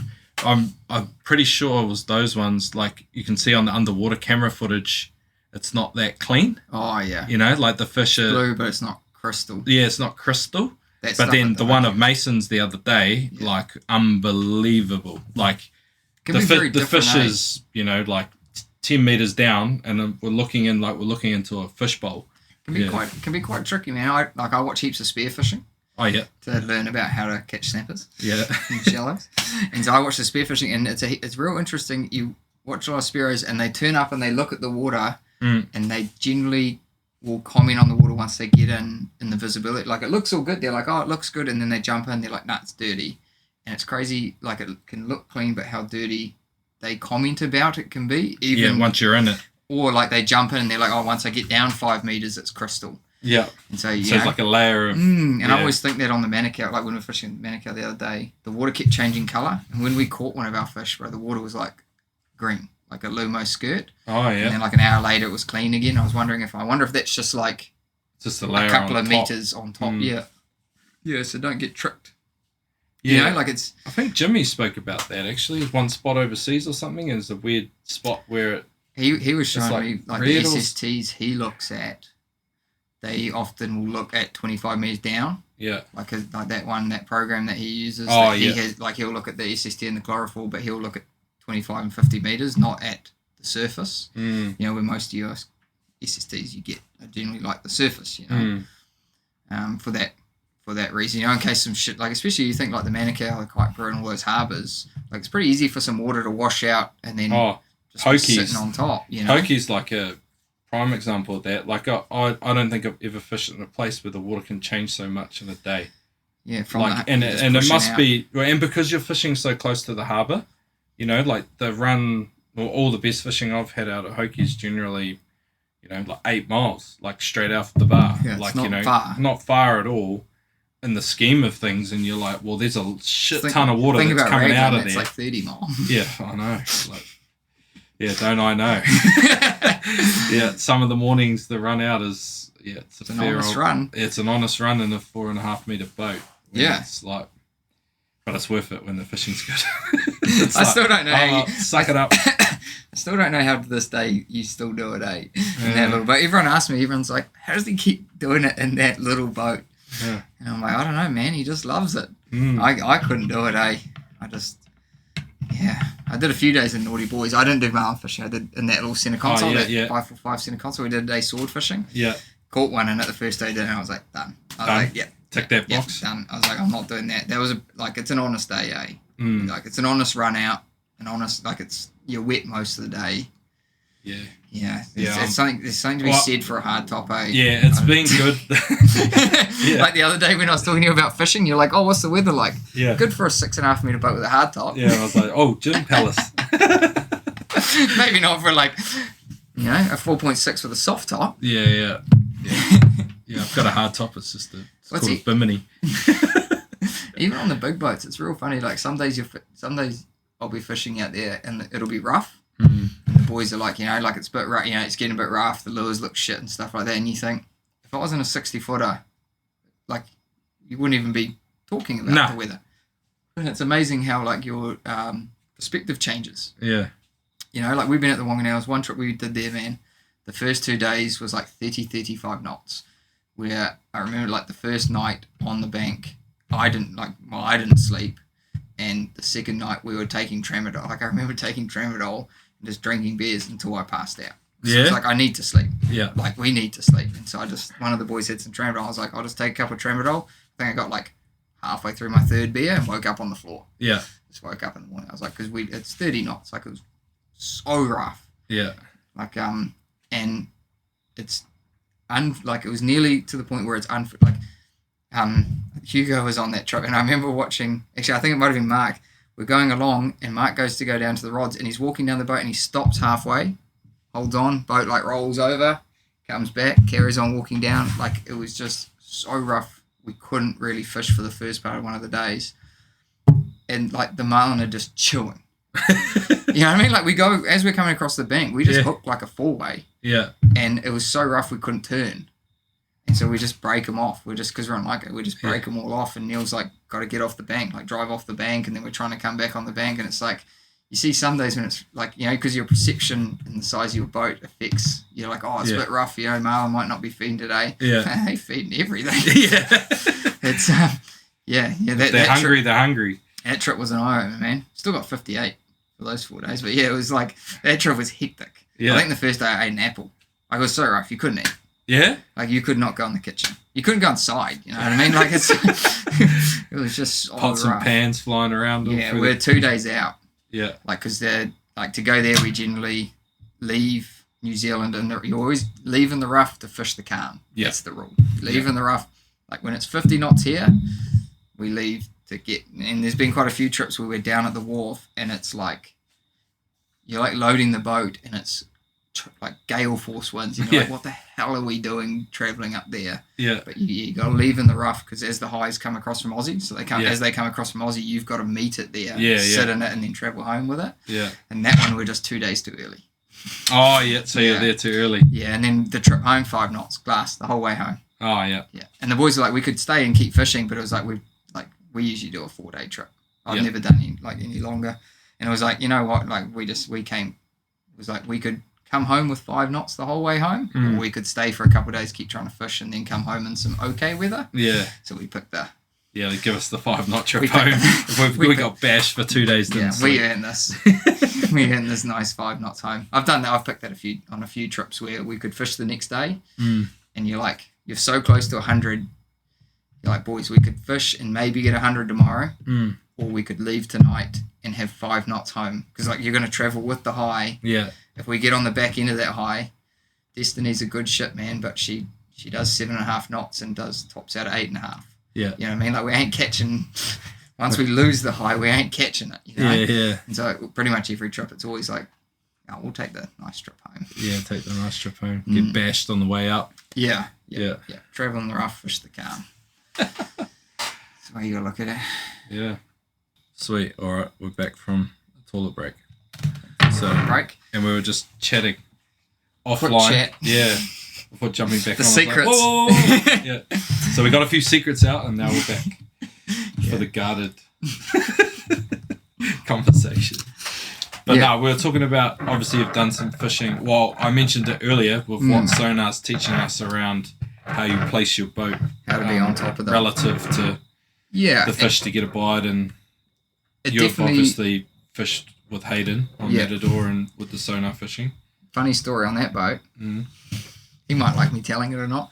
Well, he's going to come on so he can get you back. Yeah. Well, he can, and he can tell the accurate story. But shit, man, one of the funniest days I've been on a part of that boat was he had a MAQ sonar in it, Max sonar, whatever they are. I'd like, for any listeners out there, I know nothing about sonars. I got a friend who has a boat with a sonar. Fortunate enough to fish on said boat. Yeah. Seen some pretty cool stuff with it.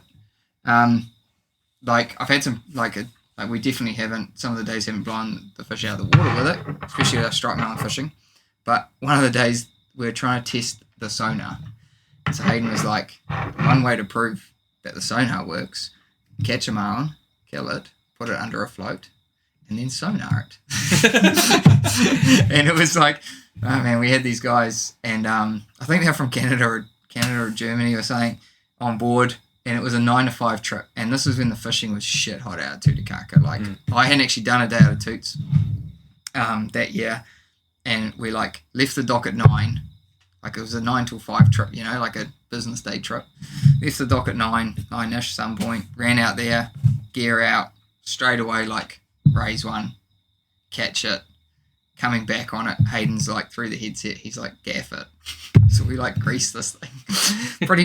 pretty brutal kill in front of these guys that I don't know were like super keen to see one die. Yeah, like I don't know if they're super hardcore fishermen, you know, like one of them was seasick all day because I don't think he goes out like they're technicians, you know, they're the guys who create and make the stuff, not the guys who use it. Yeah. And so we like grease this like marlin, like gaff it straight up, like 2 gaffs in it, grab the bill straight over the covering board into the cockpit, just going crazy everywhere.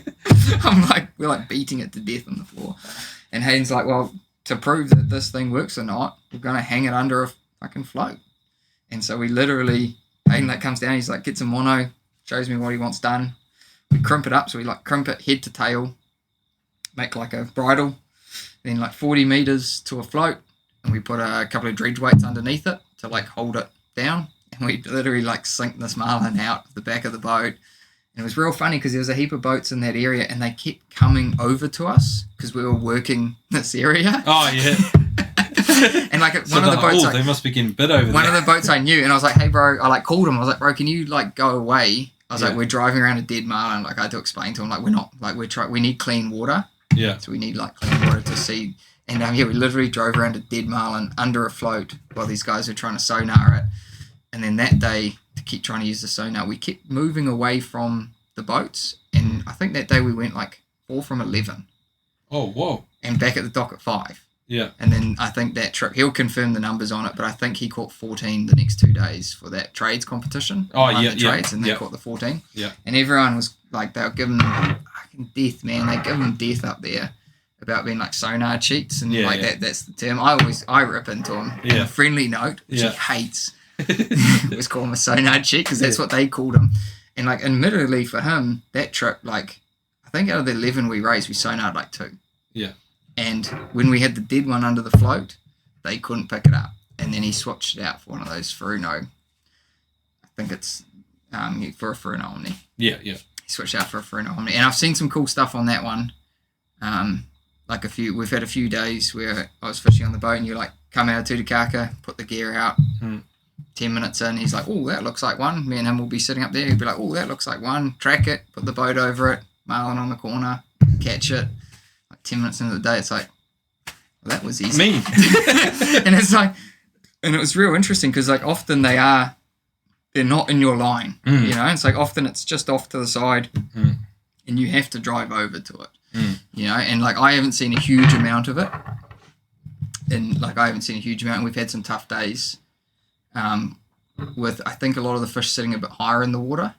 Like we had one day where we caught 2 marlin for my partner, her first 2 marlin ever, and the first one we caught we sonared, where saw it, sonared it, and then the second one we're going along and there's some marlin feeding on the surface, and Hayden saw the marlin and then put the sonar to then track them because it was so calm he could put the sonar on them, but it was like they were caught just by visual. You've seen you know what I mean? Yeah. And it's like I've seen it work mean, and then I've also seen it where the whole day we're staring at it and see nothing.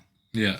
You know, like and it's just like, and you feel so like diminished at the end of the day because you're like, didn't even mark one on the sonar. Yeah. You know, So it's never going to have the opportunity of catching one. Yeah, but if you're out there without the sonar, you're like, oh yeah, we could. The whole time you got hope. And it's real funny. It did affect my thinking for a bit, because it's like, it makes you feel so useless.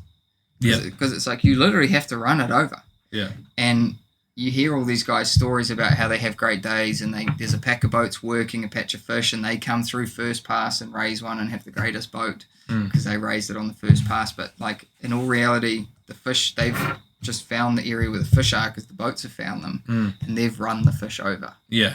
And obviously they might be doing something right. Like there might be a lure or something that triggered the bite for them. Yeah. But it's crazy how you have to run it over. Yeah. Like they've got it. Quite a few days we did where you'd literally like mark one, cool, put it under the boat, catch it, and then not mark another one all day. Yeah. And you're like, this is shit.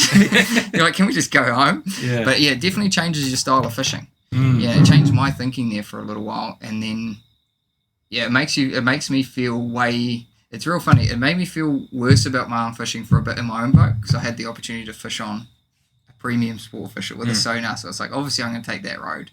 Such a nice boat. Good boat, good skipper, Omni. And then it's real funny. This year in my own boat, I've been pretty happy because it makes me feel way better when I do catch one. Yeah. Because it's like I've had to work. Yeah. Like I've worked to get it, and I've made things go right to get there. And so it does make me appreciate actually the ones I'm catching more now. But it's like, it's cool. So like when you watch that thing work and when it is working, like he'll tell you the stories like when they're at the Whanganellas and it definitely sees better when the fish are down a bit deeper. And when those fish, when they're marking them and stuff like that in the videos he's shown me, and when it's working, it's mean. But I've definitely seen it play the other way when you don't mark one. And then you're just like, can we go home? Yeah.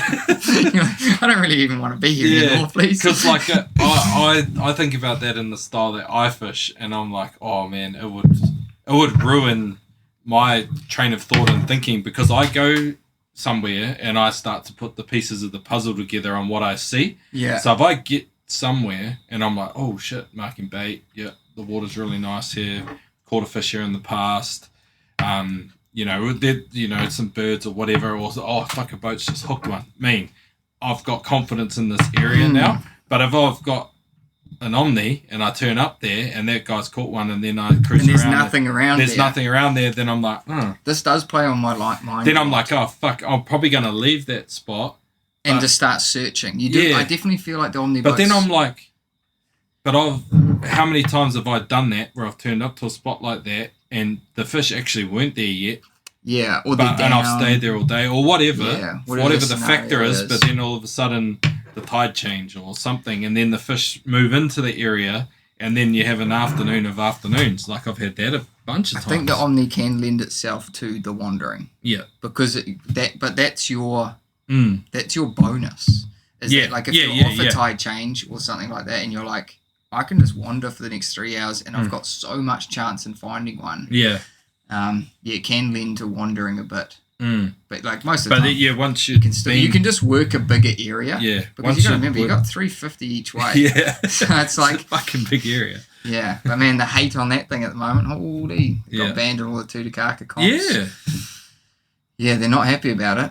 It's interesting. It's an interesting train of thought too, because it's like it's a money invested item. Yeah, but anybody spend more money to buy one just because other people don't want to remortgage their house to buy an Omni because they don't dedicate their whole life to marlin fishing. It's like they've made it harder for somebody who's invested their life into marlin fishing. But then it's the same thing. Then why do launchers get to fish in fishing tournaments? When the trailer boats can't get out there. Yeah. There's so many scenarios of this whole thing.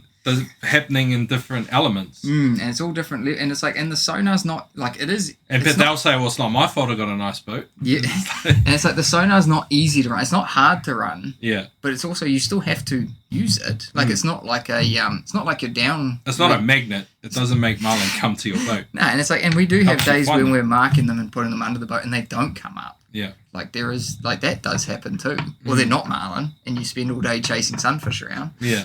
You know what I mean? Or like there's so many things that can happen. Yeah, it's a real interesting one, that one in the tournament scene, that that some clubs are banning them. Yeah.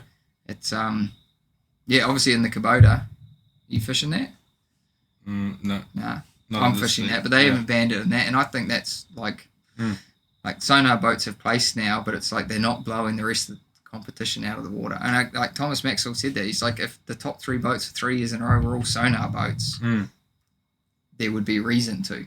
You know what I mean? But it's like there hasn't been, like the most points last year, top team wasn't a sonar boat. No. The year before, the heaviest fish and the most points wasn't a sonar. Like, you know, like the sonar boats are in the top, but they're not.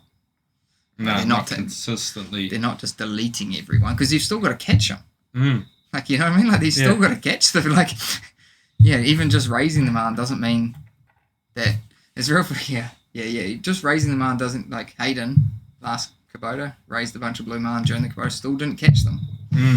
So there's still other elements that impact it. Yeah. But yeah, I'd like one in a trailer boat. If they bring one out, I'm not going to say no. Yeah. Next year you'll come. Find a way. Next year you'll come to my house, and there'll be like half the house missing. Yeah, but like, what happened to that? Oh, I just got rid of that. Yeah, or there'll be someone. But look at this. There'll be someone living in the garage. Yeah. I sold the garage out to somebody. Why is that? Oh, I've got an Omni. Yeah. I want to catch a few more marlin. Yeah. Yeah. It changes the brain in the style of thinking of fishing, which can be good and bad, like you say. You know what I mean? It can change you for the negative, like you say, in moving, or it can change you in the positive. Some ways of, like, you know, like there are negatives and positives to it. Yeah. Well, I think you would have to. Yeah, I don't. It makes me feel way better when I don't raise one. Yeah. And this is the thing. I was saying this to someone the other day in the shop. Actually, like they'd had a few days without raising a marlin, and they like you say, you start questioning yourself, like, are you raising them and stuff? You didn't and it's run like, over. After fishing on a sonar boat, it's real funny. I actually feel way better when I don't raise a marlin. Yeah. Because I actually believe that I'm confident in my boat. Yeah. Confident in my I'm confident in everything else. I may have actually just not run one over. Yeah. Like if I wasn't marking them, I'm not seeing them. And you've seen that you've run them over before too, and they haven't come up as well. So on the Omni, yeah. Yeah. And I've seen them on my boat. And you can't complain with Matador and that's presentation and like it's a pretty simple spread that he runs, but it's pretty effective. Like when it's working, it works mean. And so it's real funny. The sonar has actually made me feel way better about not raising one on my own boat, because it's made me content. Like I'm like, actually, maybe I just didn't run one over that day. Yeah. I did nothing wrong. And I think people they want to doubt things. You know, they want to find a reason. They want a reason why they didn't raise one, and maybe just not that there wasn't a marlin under them. Yeah. And it could be 50 meters away. This is the worst part. Yeah, and this goes back to obviously last year when there was a phenomenal amount of fish, especially on the West Coast. That people were used to seeing. Oh, yeah, they're just like, mate, I was in like 3 shots a day, 5 shots a day. And it's like, yeah, but it's not like that this year. Not anymore. Nah, they're just not, they're not there in those numbers. Yeah, so it's real funny. It made me feel shit about marlin fishing for a couple of years, and now it's made me feel way better about my marlin fishing. Yeah, well, it's like anything. Like there's not a negative side to it, because it's a tool, it's a piece of technology. It's going to help you learn, right? So like when I said before, I was like, oh, it would like fuck with my fishing. It would fuck with my fishing, but I'd have to learn to differentiate the two. Yeah. So if I had opportunity to have a sonar and fish on that boat, and then I had to go back to my boat, I would have to bin all of that thought process and go, okay, what works for you when you've fished in this boat? Like if I went and I had that for those 2 years, where it made me like, I'd do a day and not raise anything, and I'm like, man, I just felt so like useless, because it was just like I felt like I didn't know if there were fish there or not. Yeah. But yeah, for now I definitely feel better trolling around, not racing. Yeah.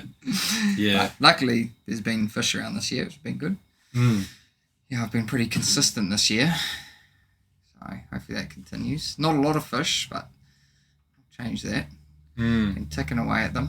Yeah. As always, everyone's always trying to get better, eh? Yeah. You know, it is one thing. Obviously, living with Hayden, you know, he's here 3 or 4 nights a week. Super good at marlin fishing, and it is quite funny. We sit basically for 3 or 4 nights a week, every afternoon, talking about fishing, and not always marlin fishing, but it's like always talking basically about marlin fishing and trying to get better. And it's like the more you complicate it, like you always just end up going back to, like we always end up just trying to say to each other, what you're doing is right. Yeah. You know what I mean? Yeah. Like actually, yeah, everything we are doing is right. Yeah. But it's good having, good being able to talk about it all the time. I think it is a bonus. Having something like that, sit around, talk shit with every day. Yeah. Every Well, week. you just like try things, yeah. like and you're also kind of like doubling your thought process every time. every time, especially with the two of you, because you both think of Fish a fishing little differently. Like he's in a big You guys boat. think like a fish. I swear that you two are part fucking fish, part marlin anyway. Yeah, well, personally, I do like marlin fishing, but I do like everything. Well, I reckon if I had to call one person to be like, I need to catch this fish, whatever it is, I'd be like, oh, I'm gonna ring Luke. That's good. he'll know how to catch that. I may not be the best at everything, but Nah.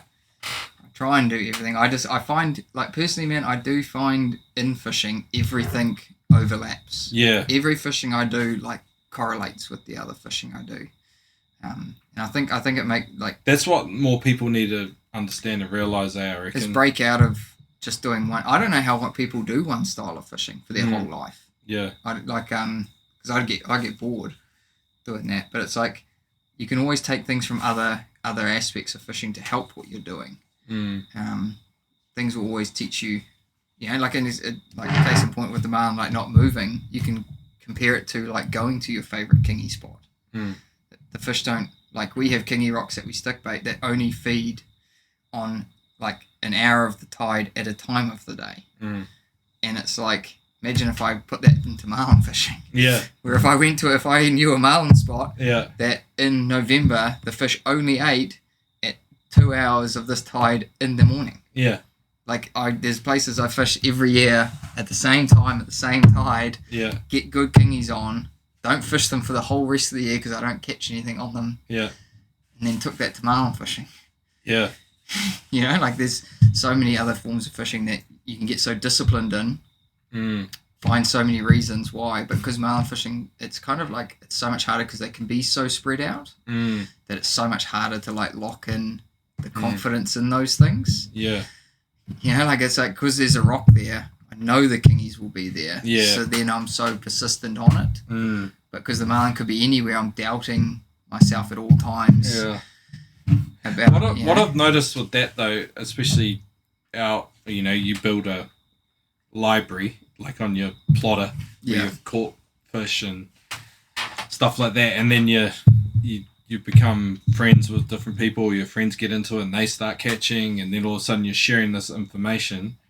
The amount of times I'll be like someone's like, oh, I got a marlin the other day. It's like, oh yeah, sweet, where were you fishing? Then I'll send the mark and I'll put it in my plotter and it'll be like similar area. Right in the middle of the run. Yeah. I'm like, oh, okay, sweet. It's good to know It's that a good there. area. Yeah, it's a good area. Like I've got a clump of like 5 marlin at the bottom of that, another clump of like 4 in the middle, and another 6 at the top or whatever. And that sort of clump of where I've caught them. Plus, that's not including all the bites that I've had in there. And then someone will be like, oh, I fished a bit further north. And then I'm like, oh, yeah, sweet. Well, and then they'll send a mark through and I'm like, oh, fuck, I've caught 2 there. Like, on another day where I've ended up that way because of weather or something, or had some intel or whatever. And they just seem to locate in similar areas. It must be to do with the current, how it pushes Has to into be. the coast and stuff like that regularly. You know what's funny is I was actually like marlin fishing this boat this year. No marks, so blank slate. Yeah. Clean sounder. Yeah. Because I carry all my stuff on like Navionics, and then I have like a Simrad, and then I got that Time Zero. So I've got like 3 different platforms of marks. So in case I lose, in case I lose one, Yeah. I've got them all backed up on different ones. And this boat I haven't synced to anything, so it's like clean slate. Yeah. And I actually don't mind sometimes going out on the clean slate to not get drawn into fishing. Something like to fish more visually. Yeah. Like I keep trying to train myself to fish more visually to the visual stuff I'm seeing. A rat just ran past. Oh. Like I'm trying to train myself more to fish to the visual aspect. And then it was real funny with the Hoki the other day, clean slate, fishing away. At the end of the day, I was like, I wonder how far I am from some of my marks. I opened up my phone, Navionics, and we're like 2 miles away. Like, we're just a little bit deeper. We're fishing out in the deep a little bit more. We're just deeper, but same lateral line, and from where my main area that I'd fish off Hokianga is. Oh, yeah. Like, I'm just outside there. Yeah. You know what I mean? It's like, I was like, oh, this is where I normally fish. Yeah. I'm like, oh, this is exactly where I'd normally be. Yeah. But not having the, just having a clean slate to then fish off what we're seeing. Fish off what you're seeing versus like. Off white, like not just going there to go there. You know, but trying to stick around the visual aspects of why I should be there too, you know, trying to take both this, you know, trying not to get locked into that too much without traveling. Yeah. But we were just traveling and then hooked those fish. And it was funny. Yeah, at the end of the day, I was like, we're literally just slightly deeper than I'd normally be fishing. Yeah, and that was actually the day I was talking about that mark that I'm talking about there is somewhere I fish quite a bit now. I was talking about with you before the podcast about Thomas Maxwell. Oh, yeah. Yeah. Yeah, where he had the day of days. He had a day at the Hoki. Fish next to Thomas quite a bit up there. Yeah. And he went 1 from 21. 21. Rose like 20. I remember I turned up that night at the pub. Yeah. And his crew were there, and his crew were just like, man, they had just got lit up. They were getting covered up all day. Like, untold numbers of fish. Yeah. And then I was like, sweet ass. And then the next morning we rock out, and I go 3 from 3, and Thomas didn't see a fish. And that was up there off that Hokianga. And I've had it so humbling. But that's like that day next to you, where the day before I had raised 8, and then the following day I don't see one. Like, and it all comes back to that, like, running them over. Like, now I feel way better because it's like you actually still have to be running them over. Yeah. But the sometimes the luck in that, the highs and lows. It humbles you fast. It's like, I've got this sorted. No, it's real funny. I only ever remember the days I did real good. Yeah. You have to get Thomas on here for the days where he'll be like, well, actually. He'll be like, well, actually, there was like 3 other days where I smoked his ass. Yeah. But it's always the days, I always remember the good dates for me. Yeah. You know? That day was, and that's exactly where we were last week. Yeah. Exact same area. Yeah, exact same area. Which is like, man, that would be 10 years ago. Yeah. That would have been the start of light gauge. So that would have been marks from 10 years ago. That's crazy. And it's real funny. I always like on one of my platforms, I only have one mark, just like the middle. Yeah. You know what I mean? So not like, there'll just be, I'll go through and just delete everything. I'll just have like one main area. Yeah. Yeah. And so it'll probably be that same area. Yeah. That's crazy, Like, but Hoki. It's a great spot. Oh, bro. I've had some wicked days there with Scooby. Yeah? Well, he's the first person who took me there. Well, obviously I went there to fish the bonds. Yeah. But then after that, I fished there quite a bit with Scooby because that was his favourite pace, you know. Yeah. And his little Buccaneer, 2008 Buccaneer, little bill fisher. Yeah. Used to go out there and caught 3 in a day quite a few times with him in that little boat. Yeah. Troll around at like 6 knots. Yeah. Real slow. True. Used to catch them so good in that thing, man. Got told off by Linda heaps for anyone who fishes Hokianga. Yeah. Linda on the radio. Been told off quite a few times for coming through the bar in the dark. Oh, yeah. Yeah. Like, well, Scooby loved fishing till dark. So, like, 6 o'clock, he'll be like, sunset at 6, fish till 6. Yeah. Obviously, Marlin eats the lure at 5 to 6. Yeah, and you're like, fight it into the dark, get to the bar at the Hoki, get to the Copthorne. Yeah. Go to order some drinks. Linda just come down, I fucking told you, Scooby, not to... like, tune him up. Yeah. You know better than this, Scooby. You know not to fish into the dark. And you're like, he's like, well, we got 3 Marlin today. Yeah. We had some mean days up there back in the day. Yeah. He's a good man, old Scoobs, Yeah. He's flipped on the Hoki bar twice, Oh, I didn't know twice. Yeah. Well, I knew he once. wasn't skipper, but he was, I knew he'd done it 2 once. separate boats, Yeah, you can see how it can happen. Like, and I honestly don't believe a lot of times bar accidents happen to the neglect of the skipper. Nah. But it can be so many things with a boat. Yeah. Like, I've had a few times with a boat. Like, I crossed the Hoki bar in one of my old boats and then lost steering outside the bar. Like, set the gear. Yeah. And it was real funny. On the run out, like, you're only running 20 minutes. Got through the bar, setting the gear, and I was like, this fucking autopilot keeps, like, playing up. Mm. And so I was like, oh, fuck this thing. And I turned it off and went to turn the steering wheel. No steering. Fully lost the steering. And the end of the ram had come off, and I'd like factory ram from factory. End of the ram came off, pumped all my steering fluid out in the time that I'd left the ramp and got to the 100-meter mark. Far out. And then we're sitting out there with no steering. Yeah. And it was like, I was just thinking, like, that's usually, like, I do feel for some guys, like, you know, people can quick to point finger at something going wrong, but I've had so many nears, you know, like that happened half an hour earlier. You could have been going over the bar. Or if like I'd been in the Manukau, then I would have lost steering at the bar.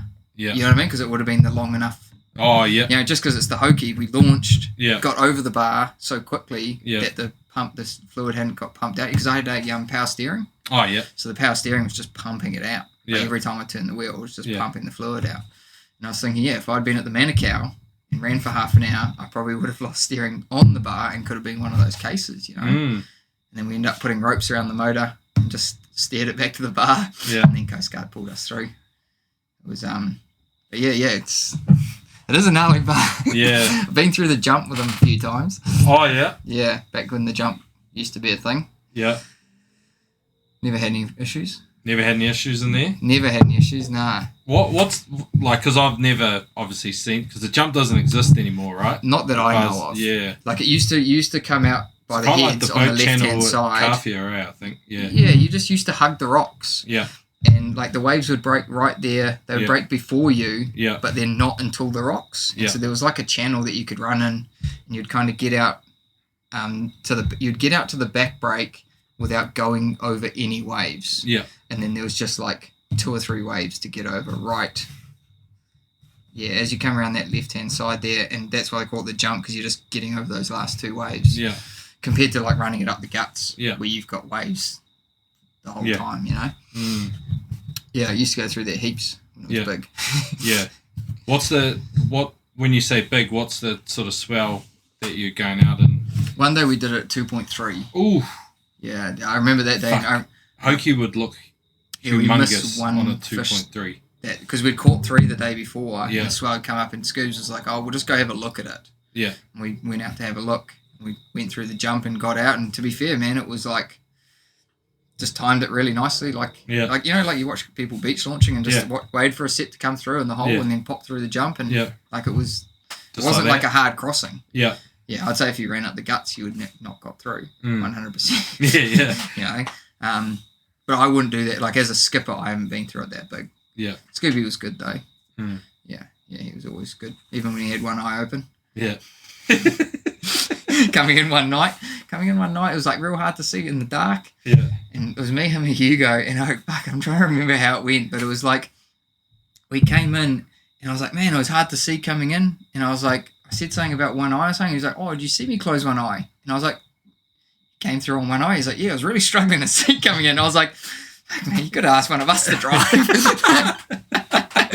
He was like, yeah, because we were just in the low light, you know, of the moon. He was just struggling to see, and he came through on one eye. Yeah, just like. Yeah. Yeah, still alive. Yeah. Yeah, I haven't seen him for a while, or Scoobs. He seems to fish with Brownie a lot. Yeah, I've seen. Still seems to get into the action. Oh, when I took the boys out last week, Scoobs was there. Yeah, he was fishing with Brownie. Yeah. Yeah. So I seen him at the house. He come bowling out in his towel after he'd had a shower before he was going to bed. Yeah. And then I saw him obviously in the morning when we had a cup of coffee, and yeah, he's good. Went out for a fish, caught a couple of marlin. Yeah. Yeah, I'm definitely looking forward to some more fish this season. If you put these new light gauge to the test. Yeah. Yeah. I'll be doing the same too, hopefully. Give them a try. Well, it looks like we've got some good weather for nationals next week, so yeah, I've never fished it or done it. No, I've done it with Sean a couple of times years ago when I first sort of got into it on their 35-foot Caribbean. Yeah. Yeah, so. Madfish. Yeah. Madfish? Madfish, yeah. Yeah, we had some good fishing. Yeah. Yeah. Big week off work, eh? Yeah. Yeah, but it looks like it does look like it's coming right for a lot of the boats. So it should turn up a few fish somewhere, like. You'll definitely find out where they are. Yeah, find out where they are fast. Yeah, I'd say if you want to go fishing, wait till like Monday or Tuesday. Yeah. Give the boats 2 or 3 days to to find them. find them. Yeah, because that boat that Whitianga boat won at the striped marlin section last year. Smuggler. Yeah. He was out of in Raglan. 60 metres of Raglan. Yeah, I guess out of Raglan it makes it hard for a lot of big boats to come all that way around. Yeah. It's There's a Riviera there now, eh? Based in Rags. I seen it in the harbour the other day. 50-footer. I think it's got an Omni too. Oh, yeah. Be interesting to see what they yeah. see. Would have been amazing to have one out there last year to see what it would have looked like. Yeah, because remember, like, you've got to be in deep water because it starts hitting the bottom. Yeah. Because when you're looking, because you tilt, once you start tilting down, it'll start hitting the bottom if you're in too shallow water.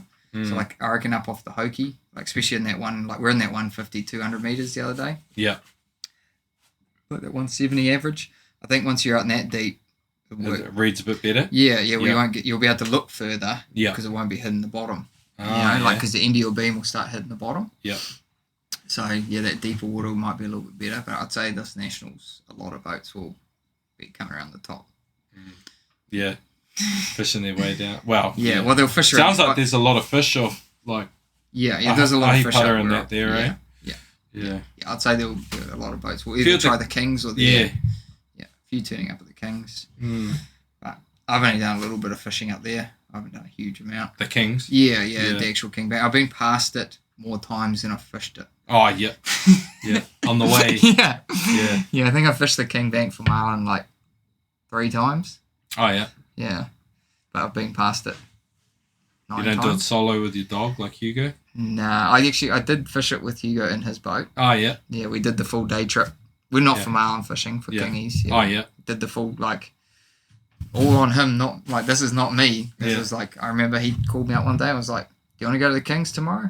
Yeah. And I was like, I think I'd just been fishing the day before and I was tired. And I was like, not really, man. He's like, I'll drive. And I was like, oh, if you drive, man, I'll come along. He's like, yeah, cool. I'll pick you up from work at 5.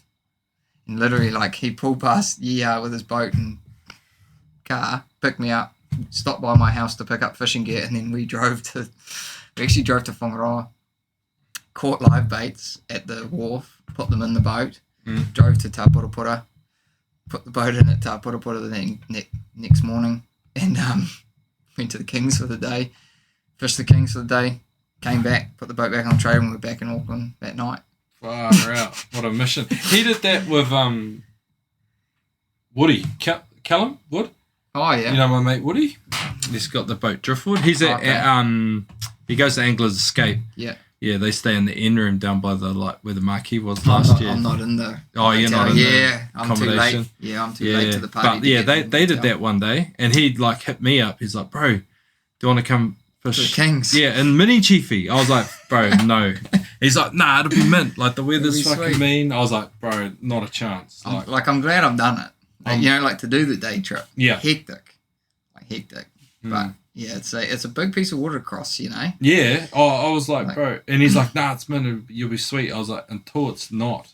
You know what I mean? Like, it's like, yeah, everything's sweet until it's not sweet.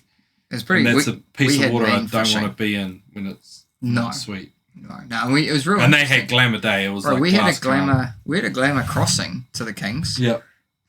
Fished some pins on this side of the islands. Had some insane kingy fishing to the point where we stopped fishing because we were done.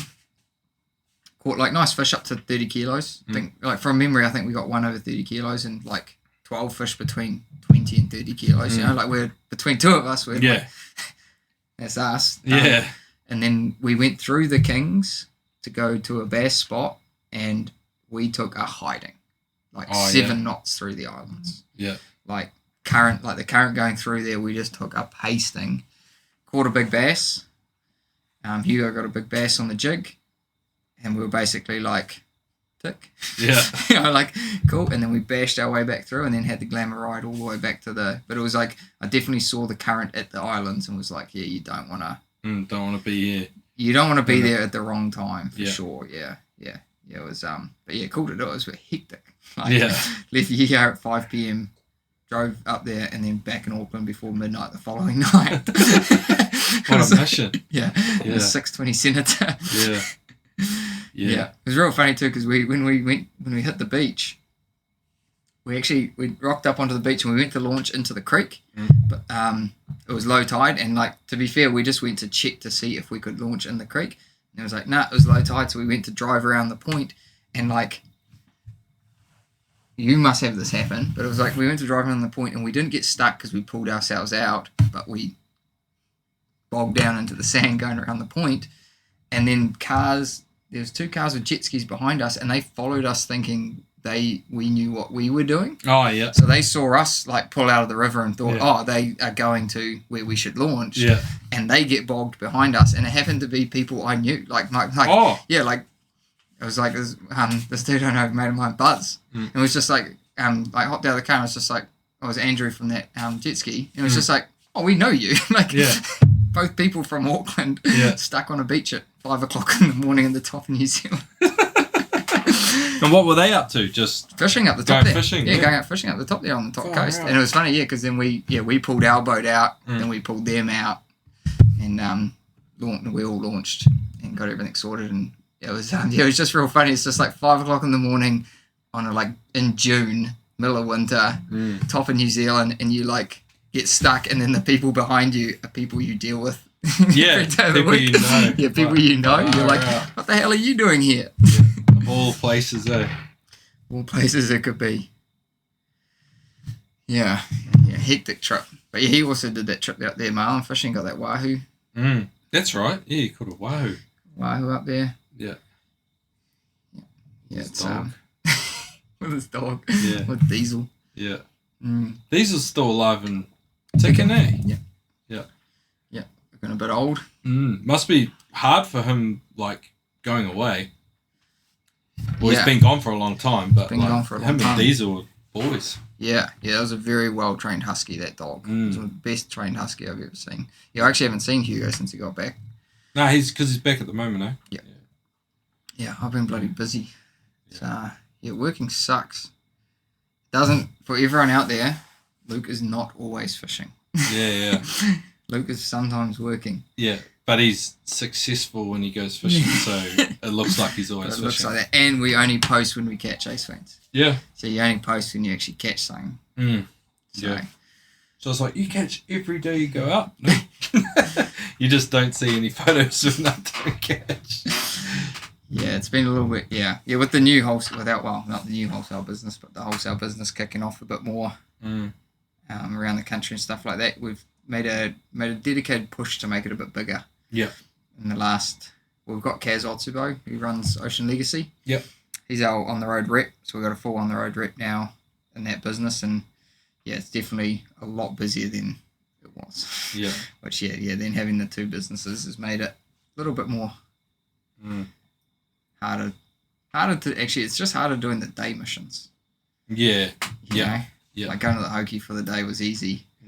Turning up tired the next day makes it a bit tougher. Yeah. But yeah, obviously with the new boat, I did make it so I could sleep in the new boat. Just big enough for 2 people. It's a little bit tight with 3. Yeah, it's been good, but good 2-person boat travel around the country. Yeah. Yeah. Good size, eh? To like handle, like good So tow. easy, super cheap. Yeah. Yeah, I think we burned 127 litres for that day of the Hokie, Oh, yeah. which is like, it's a bit of a run up to Hokianga out there. Yeah. And then, like it's a nice, cheap, easy to handle for 2 people boat. Yeah. How many litres an hour is it used trolling? I'm like 9 Oh, yeah. at the moment. I've been through a few propellers. Oh, yeah. Props. Not so much for trolling though. Yeah.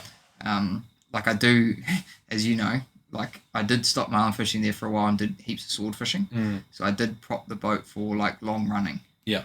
So I wanted good efficiency, long runs. Yeah. Like some of the sword spots we go to are like 70 to 90 miles. Holy shit. So it's like I just want to be able to do 20 knots efficiently on auto. Like you're on autopilot. Yeah, So it's like it doesn't matter if you do like how fast you're going. So it is prop for that. I've got a 4-blade on there at the moment, and it's probably not the most efficient for the trolling. Yeah. Could probably do something there. And I am trolling a bit. Like I just push my revs as fast as I can go without deleting as much fuel as I burn. Oh, yeah. And, like I could probably go a bit slower. I was trolling 100 RPM less and down around that like 7.5 to 8 litres. And then I've just slowly been kicking the RPM up and thinking I'd rather cover more ground. Yeah. Because you get... Do you notice a difference in the fish's behaviour with the speed change? Have you? No. Nah, because like for the first couple of days, like this year, I've been running the Matador spread this year. So a little bit different. Like I'm trolling 2 rigger lures, 2 teasers, 1 dredge. And we're like majority trying to switch off the 2 teasers. So most of the fish I've been raising on those 2 teasers, by the time I've teased them, they're pretty like hot. You know what I mean? Like they're like, and the main reason I'm doing that is not so much for the hookup rate, but just for the excitement of doing it. And like, I guess like a lot of people have asked me, like they come to the shop and they're like, what do you do? And it's like, maybe not, I tell them what I'm doing, but I'm like, this is maybe not what I recommend for you, but I've been light gauge fishing for the last 11 years. I just want to do something different, not necessarily something better. Nah. Currently, I have caught 4 of those marlin on light gauge in lures since the marlin the pitch hasn't gone down perfect. And well, that speaks to you want the fish eating your hot lure in the short. Right in short. Because then you get that shot on the way out. And I'm going to be honest, Same man, after those fish have been teased once or twice on a lure. Yeah. Missed on the bait. Missed on a jacknack. Yeah, I haven't missed one on a lure after that. Right, they just like, because the bait comes, like once you miss them, the bait kind of comes up where the riggers are. And so the bait comes up like where the riggers are. It's been like he's taken the body off him. Yeah. And there's not much left of it. He's just eating a jackmack and there's 2 lures there next to him. He just seems to, they just peel across the lure. And I've been doing real good on that. I hopefully end up doing real good on the switching part. Yeah.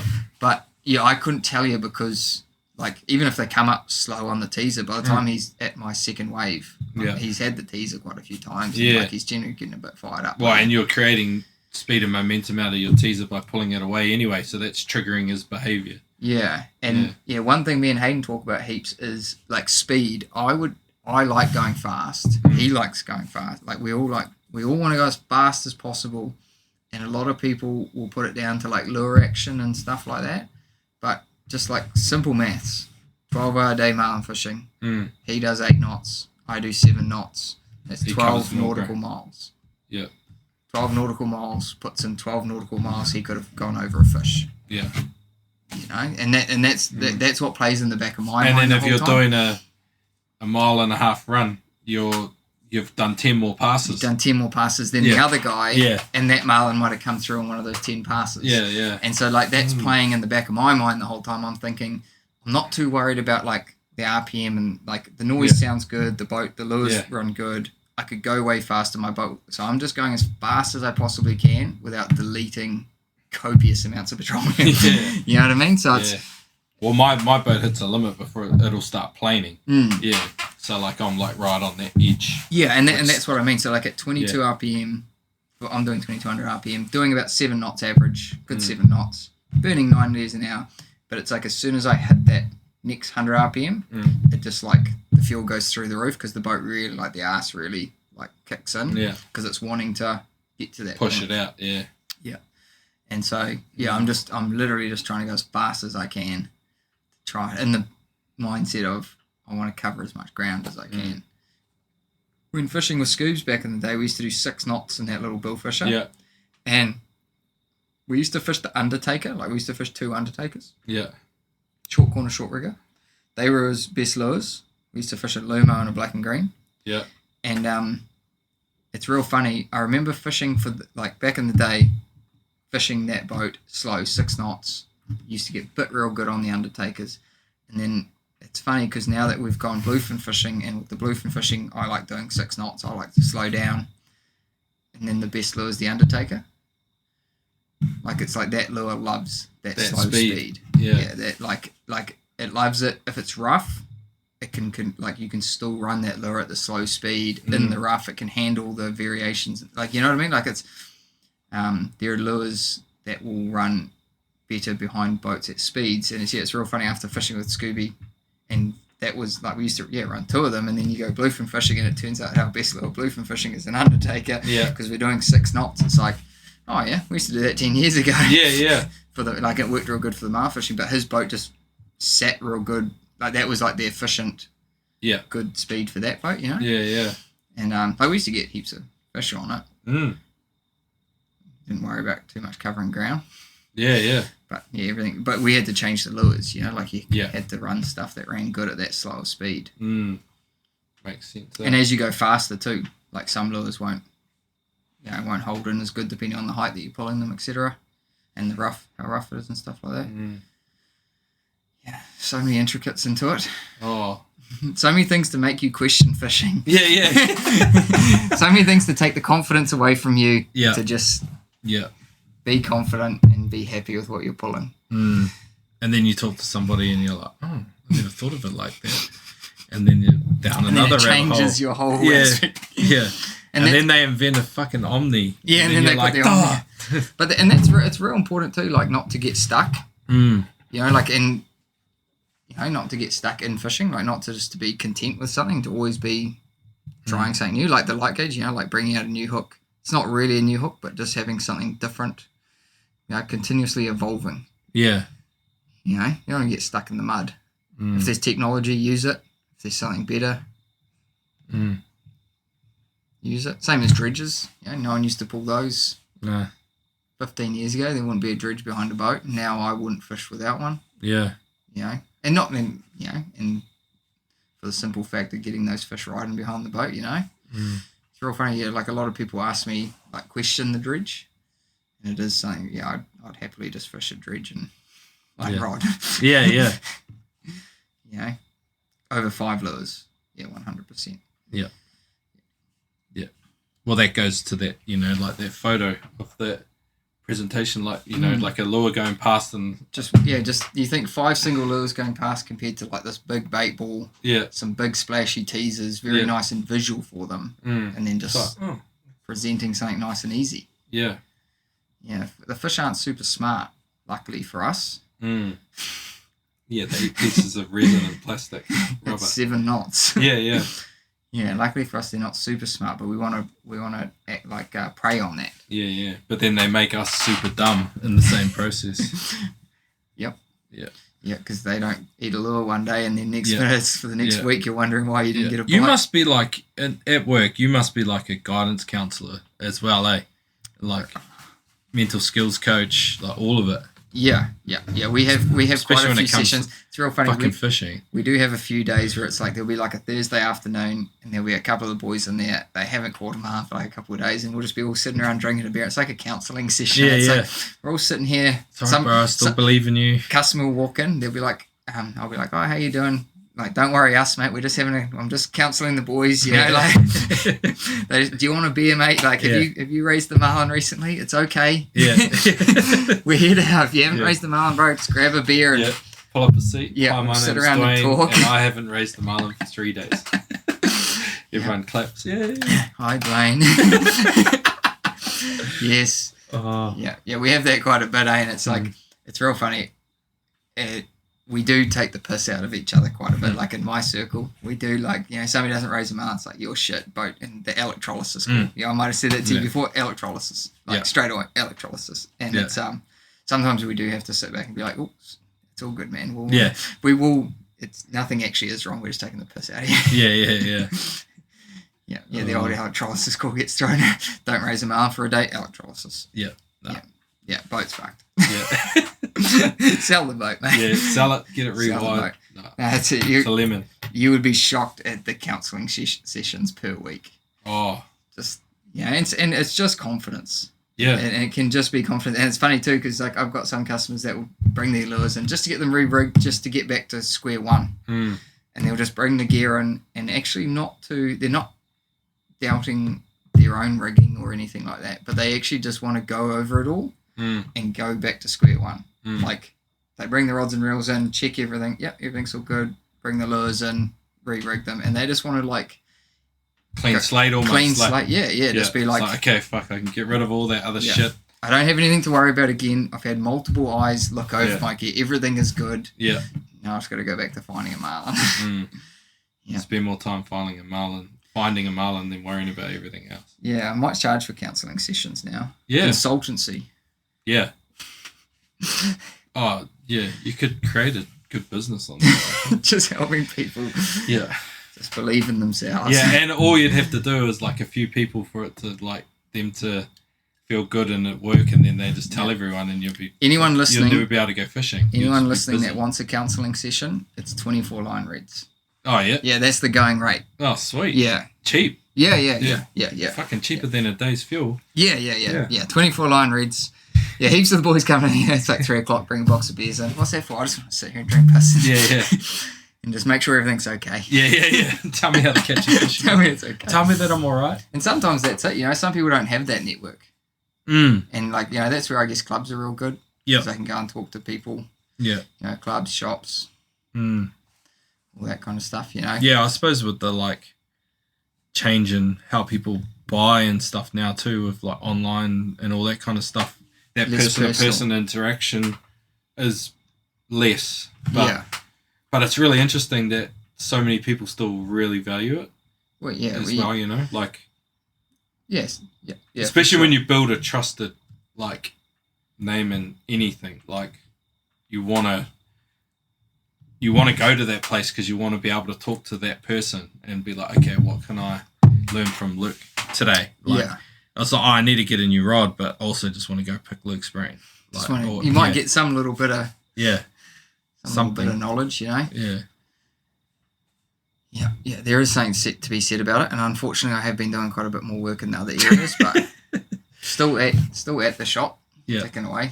Yeah, it is hard being between 16 the two. years later, after showing a couple of photos. Caught a couple of swordfish, got offered a job. 16 years later, still there. Nice. Still, well, now, you know, back then I was now helping people how to hopefully catch marlin. And it's, it is funny. I've heard it in other ones where it's like people, like there are secrets and stuff like that, and it's like, we do need people to catch more. Yeah. I have people come in and ask me, they're like, oh, I want to talk about these light gauge, like, do you like them? And I'm like, sometimes I make a joke that, you know, lose a fish of your lifetime. I was like, but I've literally caught over 700 marlin in these things. There's no secret. We'll tell you everything, you know, like there's no, some people do come in thinking that there are secrets still. It's like, well, there aren't secrets. We need you to catch more marlin. Because the more you catch, the better I sound. And then hopefully you'll tell people.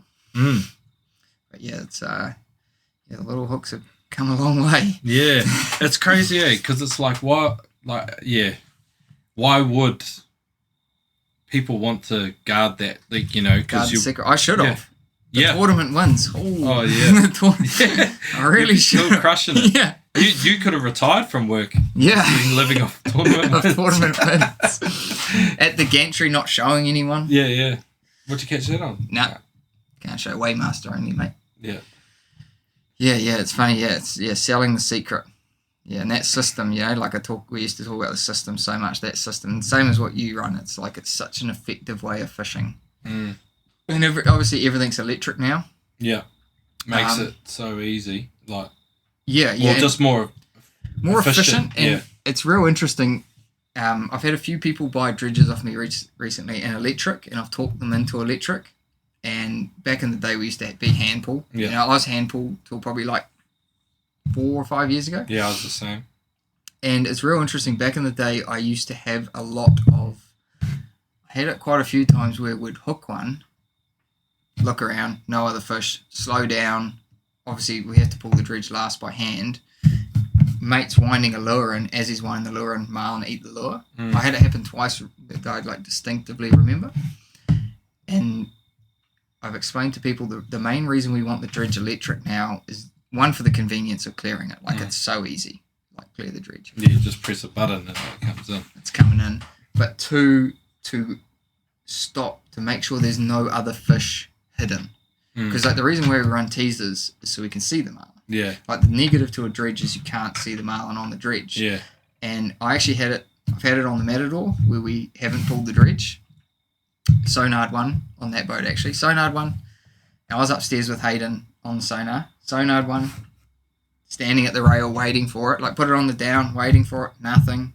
I went downstairs into the saloon because I was like, oh, there's nothing here. I was like, oh, I need to put some sunscreen on.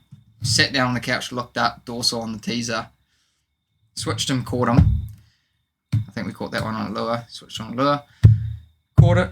And it was real funny. When the dredge was hanging, there was 4 flaps. So we had one of those Lumo flat dredges, one of those new ones.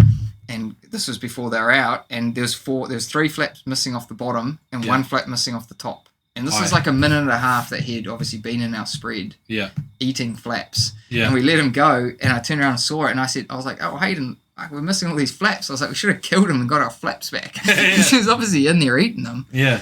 And then I've had it this year twice off the Manukau where I've been trolling along, marked the fish. The first time I didn't pull the dredge. Marked it. Like, feels like eternity goes by, you know, like the fish is nearly off the screen. Finally raise them, catch them, cool as sounded and all that kind of stuff's working, man. Got back home, looked at the dredge, strips are all like rashed up to hell. And I was like, oh shit, like he was in there. He was in the dredge to get the reaction quicker, pull the dredge. Next time, mark the fish, I wait generally like 20 or 30 seconds for him to go about halfway through the screen. If I haven't seen him, pull the dredge. Second time it happened, pulled the dredge. Dredge gets about 70% of the way in. Boom, there he is on the teaser. Oh, yeah. Yeah, and like he's just sitting there. And because they're getting fixated on it. I've raised about, well, when I say raised, I've marked maybe 6 or 7 fish this year, like clean as day, 20 meters down.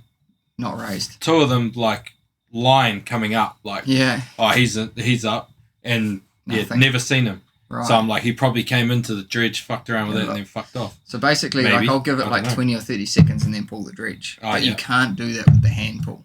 Nah. And it's also good, like, if we raise a marlin and hook a marlin, like if a marlin eats a regular, like, pull the dredge to make sure there's not another one there. Waiting, yeah. Because the trouble is I've had it, like, even the other day at the Hoki, we pulled the dredge, but sat there, looked, no other fish, slowed the boat down, fish comes in on the lure. Oh, yeah. And then eats the lure going slow. Yeah, and then I'm trying to get the boat back up to speed, and then he eats the lure, and it's a bit of a shambles. So it's like if you can get the dredge out, at least if you can get the dredge out and give it a little bit, if there was another fish there, hopefully he'll show himself before you slow down. Yeah. Because I've missed quite a few back in the day where the boys are winding it in. I'm doing 2 knots, and they're just winding the lure, and Marlin eats the lure, and then don't set the hook, you know? Yeah. So I think that's a real... I've had that a bunch of times where he's come up on it, and the boat's been, like, slowed down or... that one. Yeah. But they come up on it and, like, wind, and you'd be winding the lure away, and then you run out of line, and you get the... Because you got no speed. No, you got no speed, and then he's on it, and then it's like, fuck, and then you slow down because you're like... And then he loses interest because you don't pop. Just fades off straight away, and you're like... And I think that's a big one. Like, if you were to go electric teaser or electric dredge, you'd do electric dredge for that, because you can pull the teasers in while doing 7 knots, but you can't pull the dredge in by hand doing 7 knots. Nah. And I think that's a big one for guys. If they're picking one, electric dredge, hand tease, and then as they're, like, you know what I mean? Like, if they don't have the money, hand pull both. Yeah. And then as you get the money, you electric the dredge, then you electric the tease. Yeah. Just to make your life easier. But definitely first on electric dredge. Yeah. From what I've seen. And make sure you change your tote tank over before you raise one on the teaser. And when that tote tank's 10%, swap it over. Yeah. Yeah. that was fucking... Yeah, that was a good start to the season. That was the first day. The first one I had up. Yeah, see, and so the trouble is now you're saying that you're 0 from 5 on light gauge, but one of them, he was there when the boats running. Oh, I didn't count him because he didn't bite. You didn't count him? Okay, no, because he didn't bite. So he didn't bite because I ran out of gas. And then the boat just stopped so quickly, and the water was just like dead calm. No live boat. Nah, and this thing's just lit up, ripping around the spread, looking at everything, all the lures sinking, like, oh, I'm not interested in that anymore. Gone. And I'm there, like, trying to change the hose over and pump the bulb, like, fucking start the boat. Yeah. Oh, funny. Happens. Oh, well. Mean. Is that us? Yeah, that's us, I reckon. Getting late. Bit of shit chat. Yeah, good shit chat. A couple of tips. Yeah. Tips and tricks and secrets. Yeah. Yeah. Nah, cheers for your time, bro. Yeah. Yeah, and like I said, it might just be a repeat of everything that you've had in your last podcast, but it might be the repeat that people need. Yeah, well, it's just different depth and angles, and the way someone else sees it is always different than I've listened to all of your podcasts, and even listening to them, it's like you need to re-listen. Like, it's like, it's even going fishing the other day and forgetting something, Yeah. It's like you just got to keep beating it in until it's does forget. So hopefully it was good. No, it was good. Yeah. Well, it's 3 hours and 24 minutes. Oof. There you go. Yeah. That's what I remember. That's a trip to the Hoki. That is. Yeah, there you go. So next time you go to Hoki, you can just Chuck put it this on. Anyone leaving Auckland, I'll going put that to in the Hoki, intro. I'll be like, if you're going to the Hoki, From this would Auckland. be a good one to listen to. this will get you through the trip. Get you Yeah, ready. because I was, like a bunch of mine have been long. Yeah. And people are like, man, some of your podcasts are like 3 hours long. I was like, why do you think it's 3 hours long? Because it's fucking interesting. Otherwise, I would have stopped talking to them ages ago. And like I've said this to Hayden, like we sit in here and drink beers all the time, and I was thinking we should just have like a live thing on here for like 3 hours. There'd be a lot of terrible dribble, and then we do like a lot of testing. Yeah. And this is something I actually they test a lot of stuff to destruction. Oh yeah. So like like that circle hook thing you're looking at. Yeah. Like 2 weeks ago, we broke like 15 of them on the side of the boat. Yeah. Each night. Yeah. And then the next night, he comes out here and I'm breaking more. And he's like, what are you doing? I'm like, well, I'm trying it again. He's like, we sorted that last night. And the next night I'll break a couple more. Yeah. And testing, a lot of testing. And I think a lot of people don't do that either. And like pulling hook rigs, like make a hook rig, test everything. It's another real big thing too. But we'll do that later. But that's something that, like shed sessions can be good because you do a lot of that stuff. Yeah.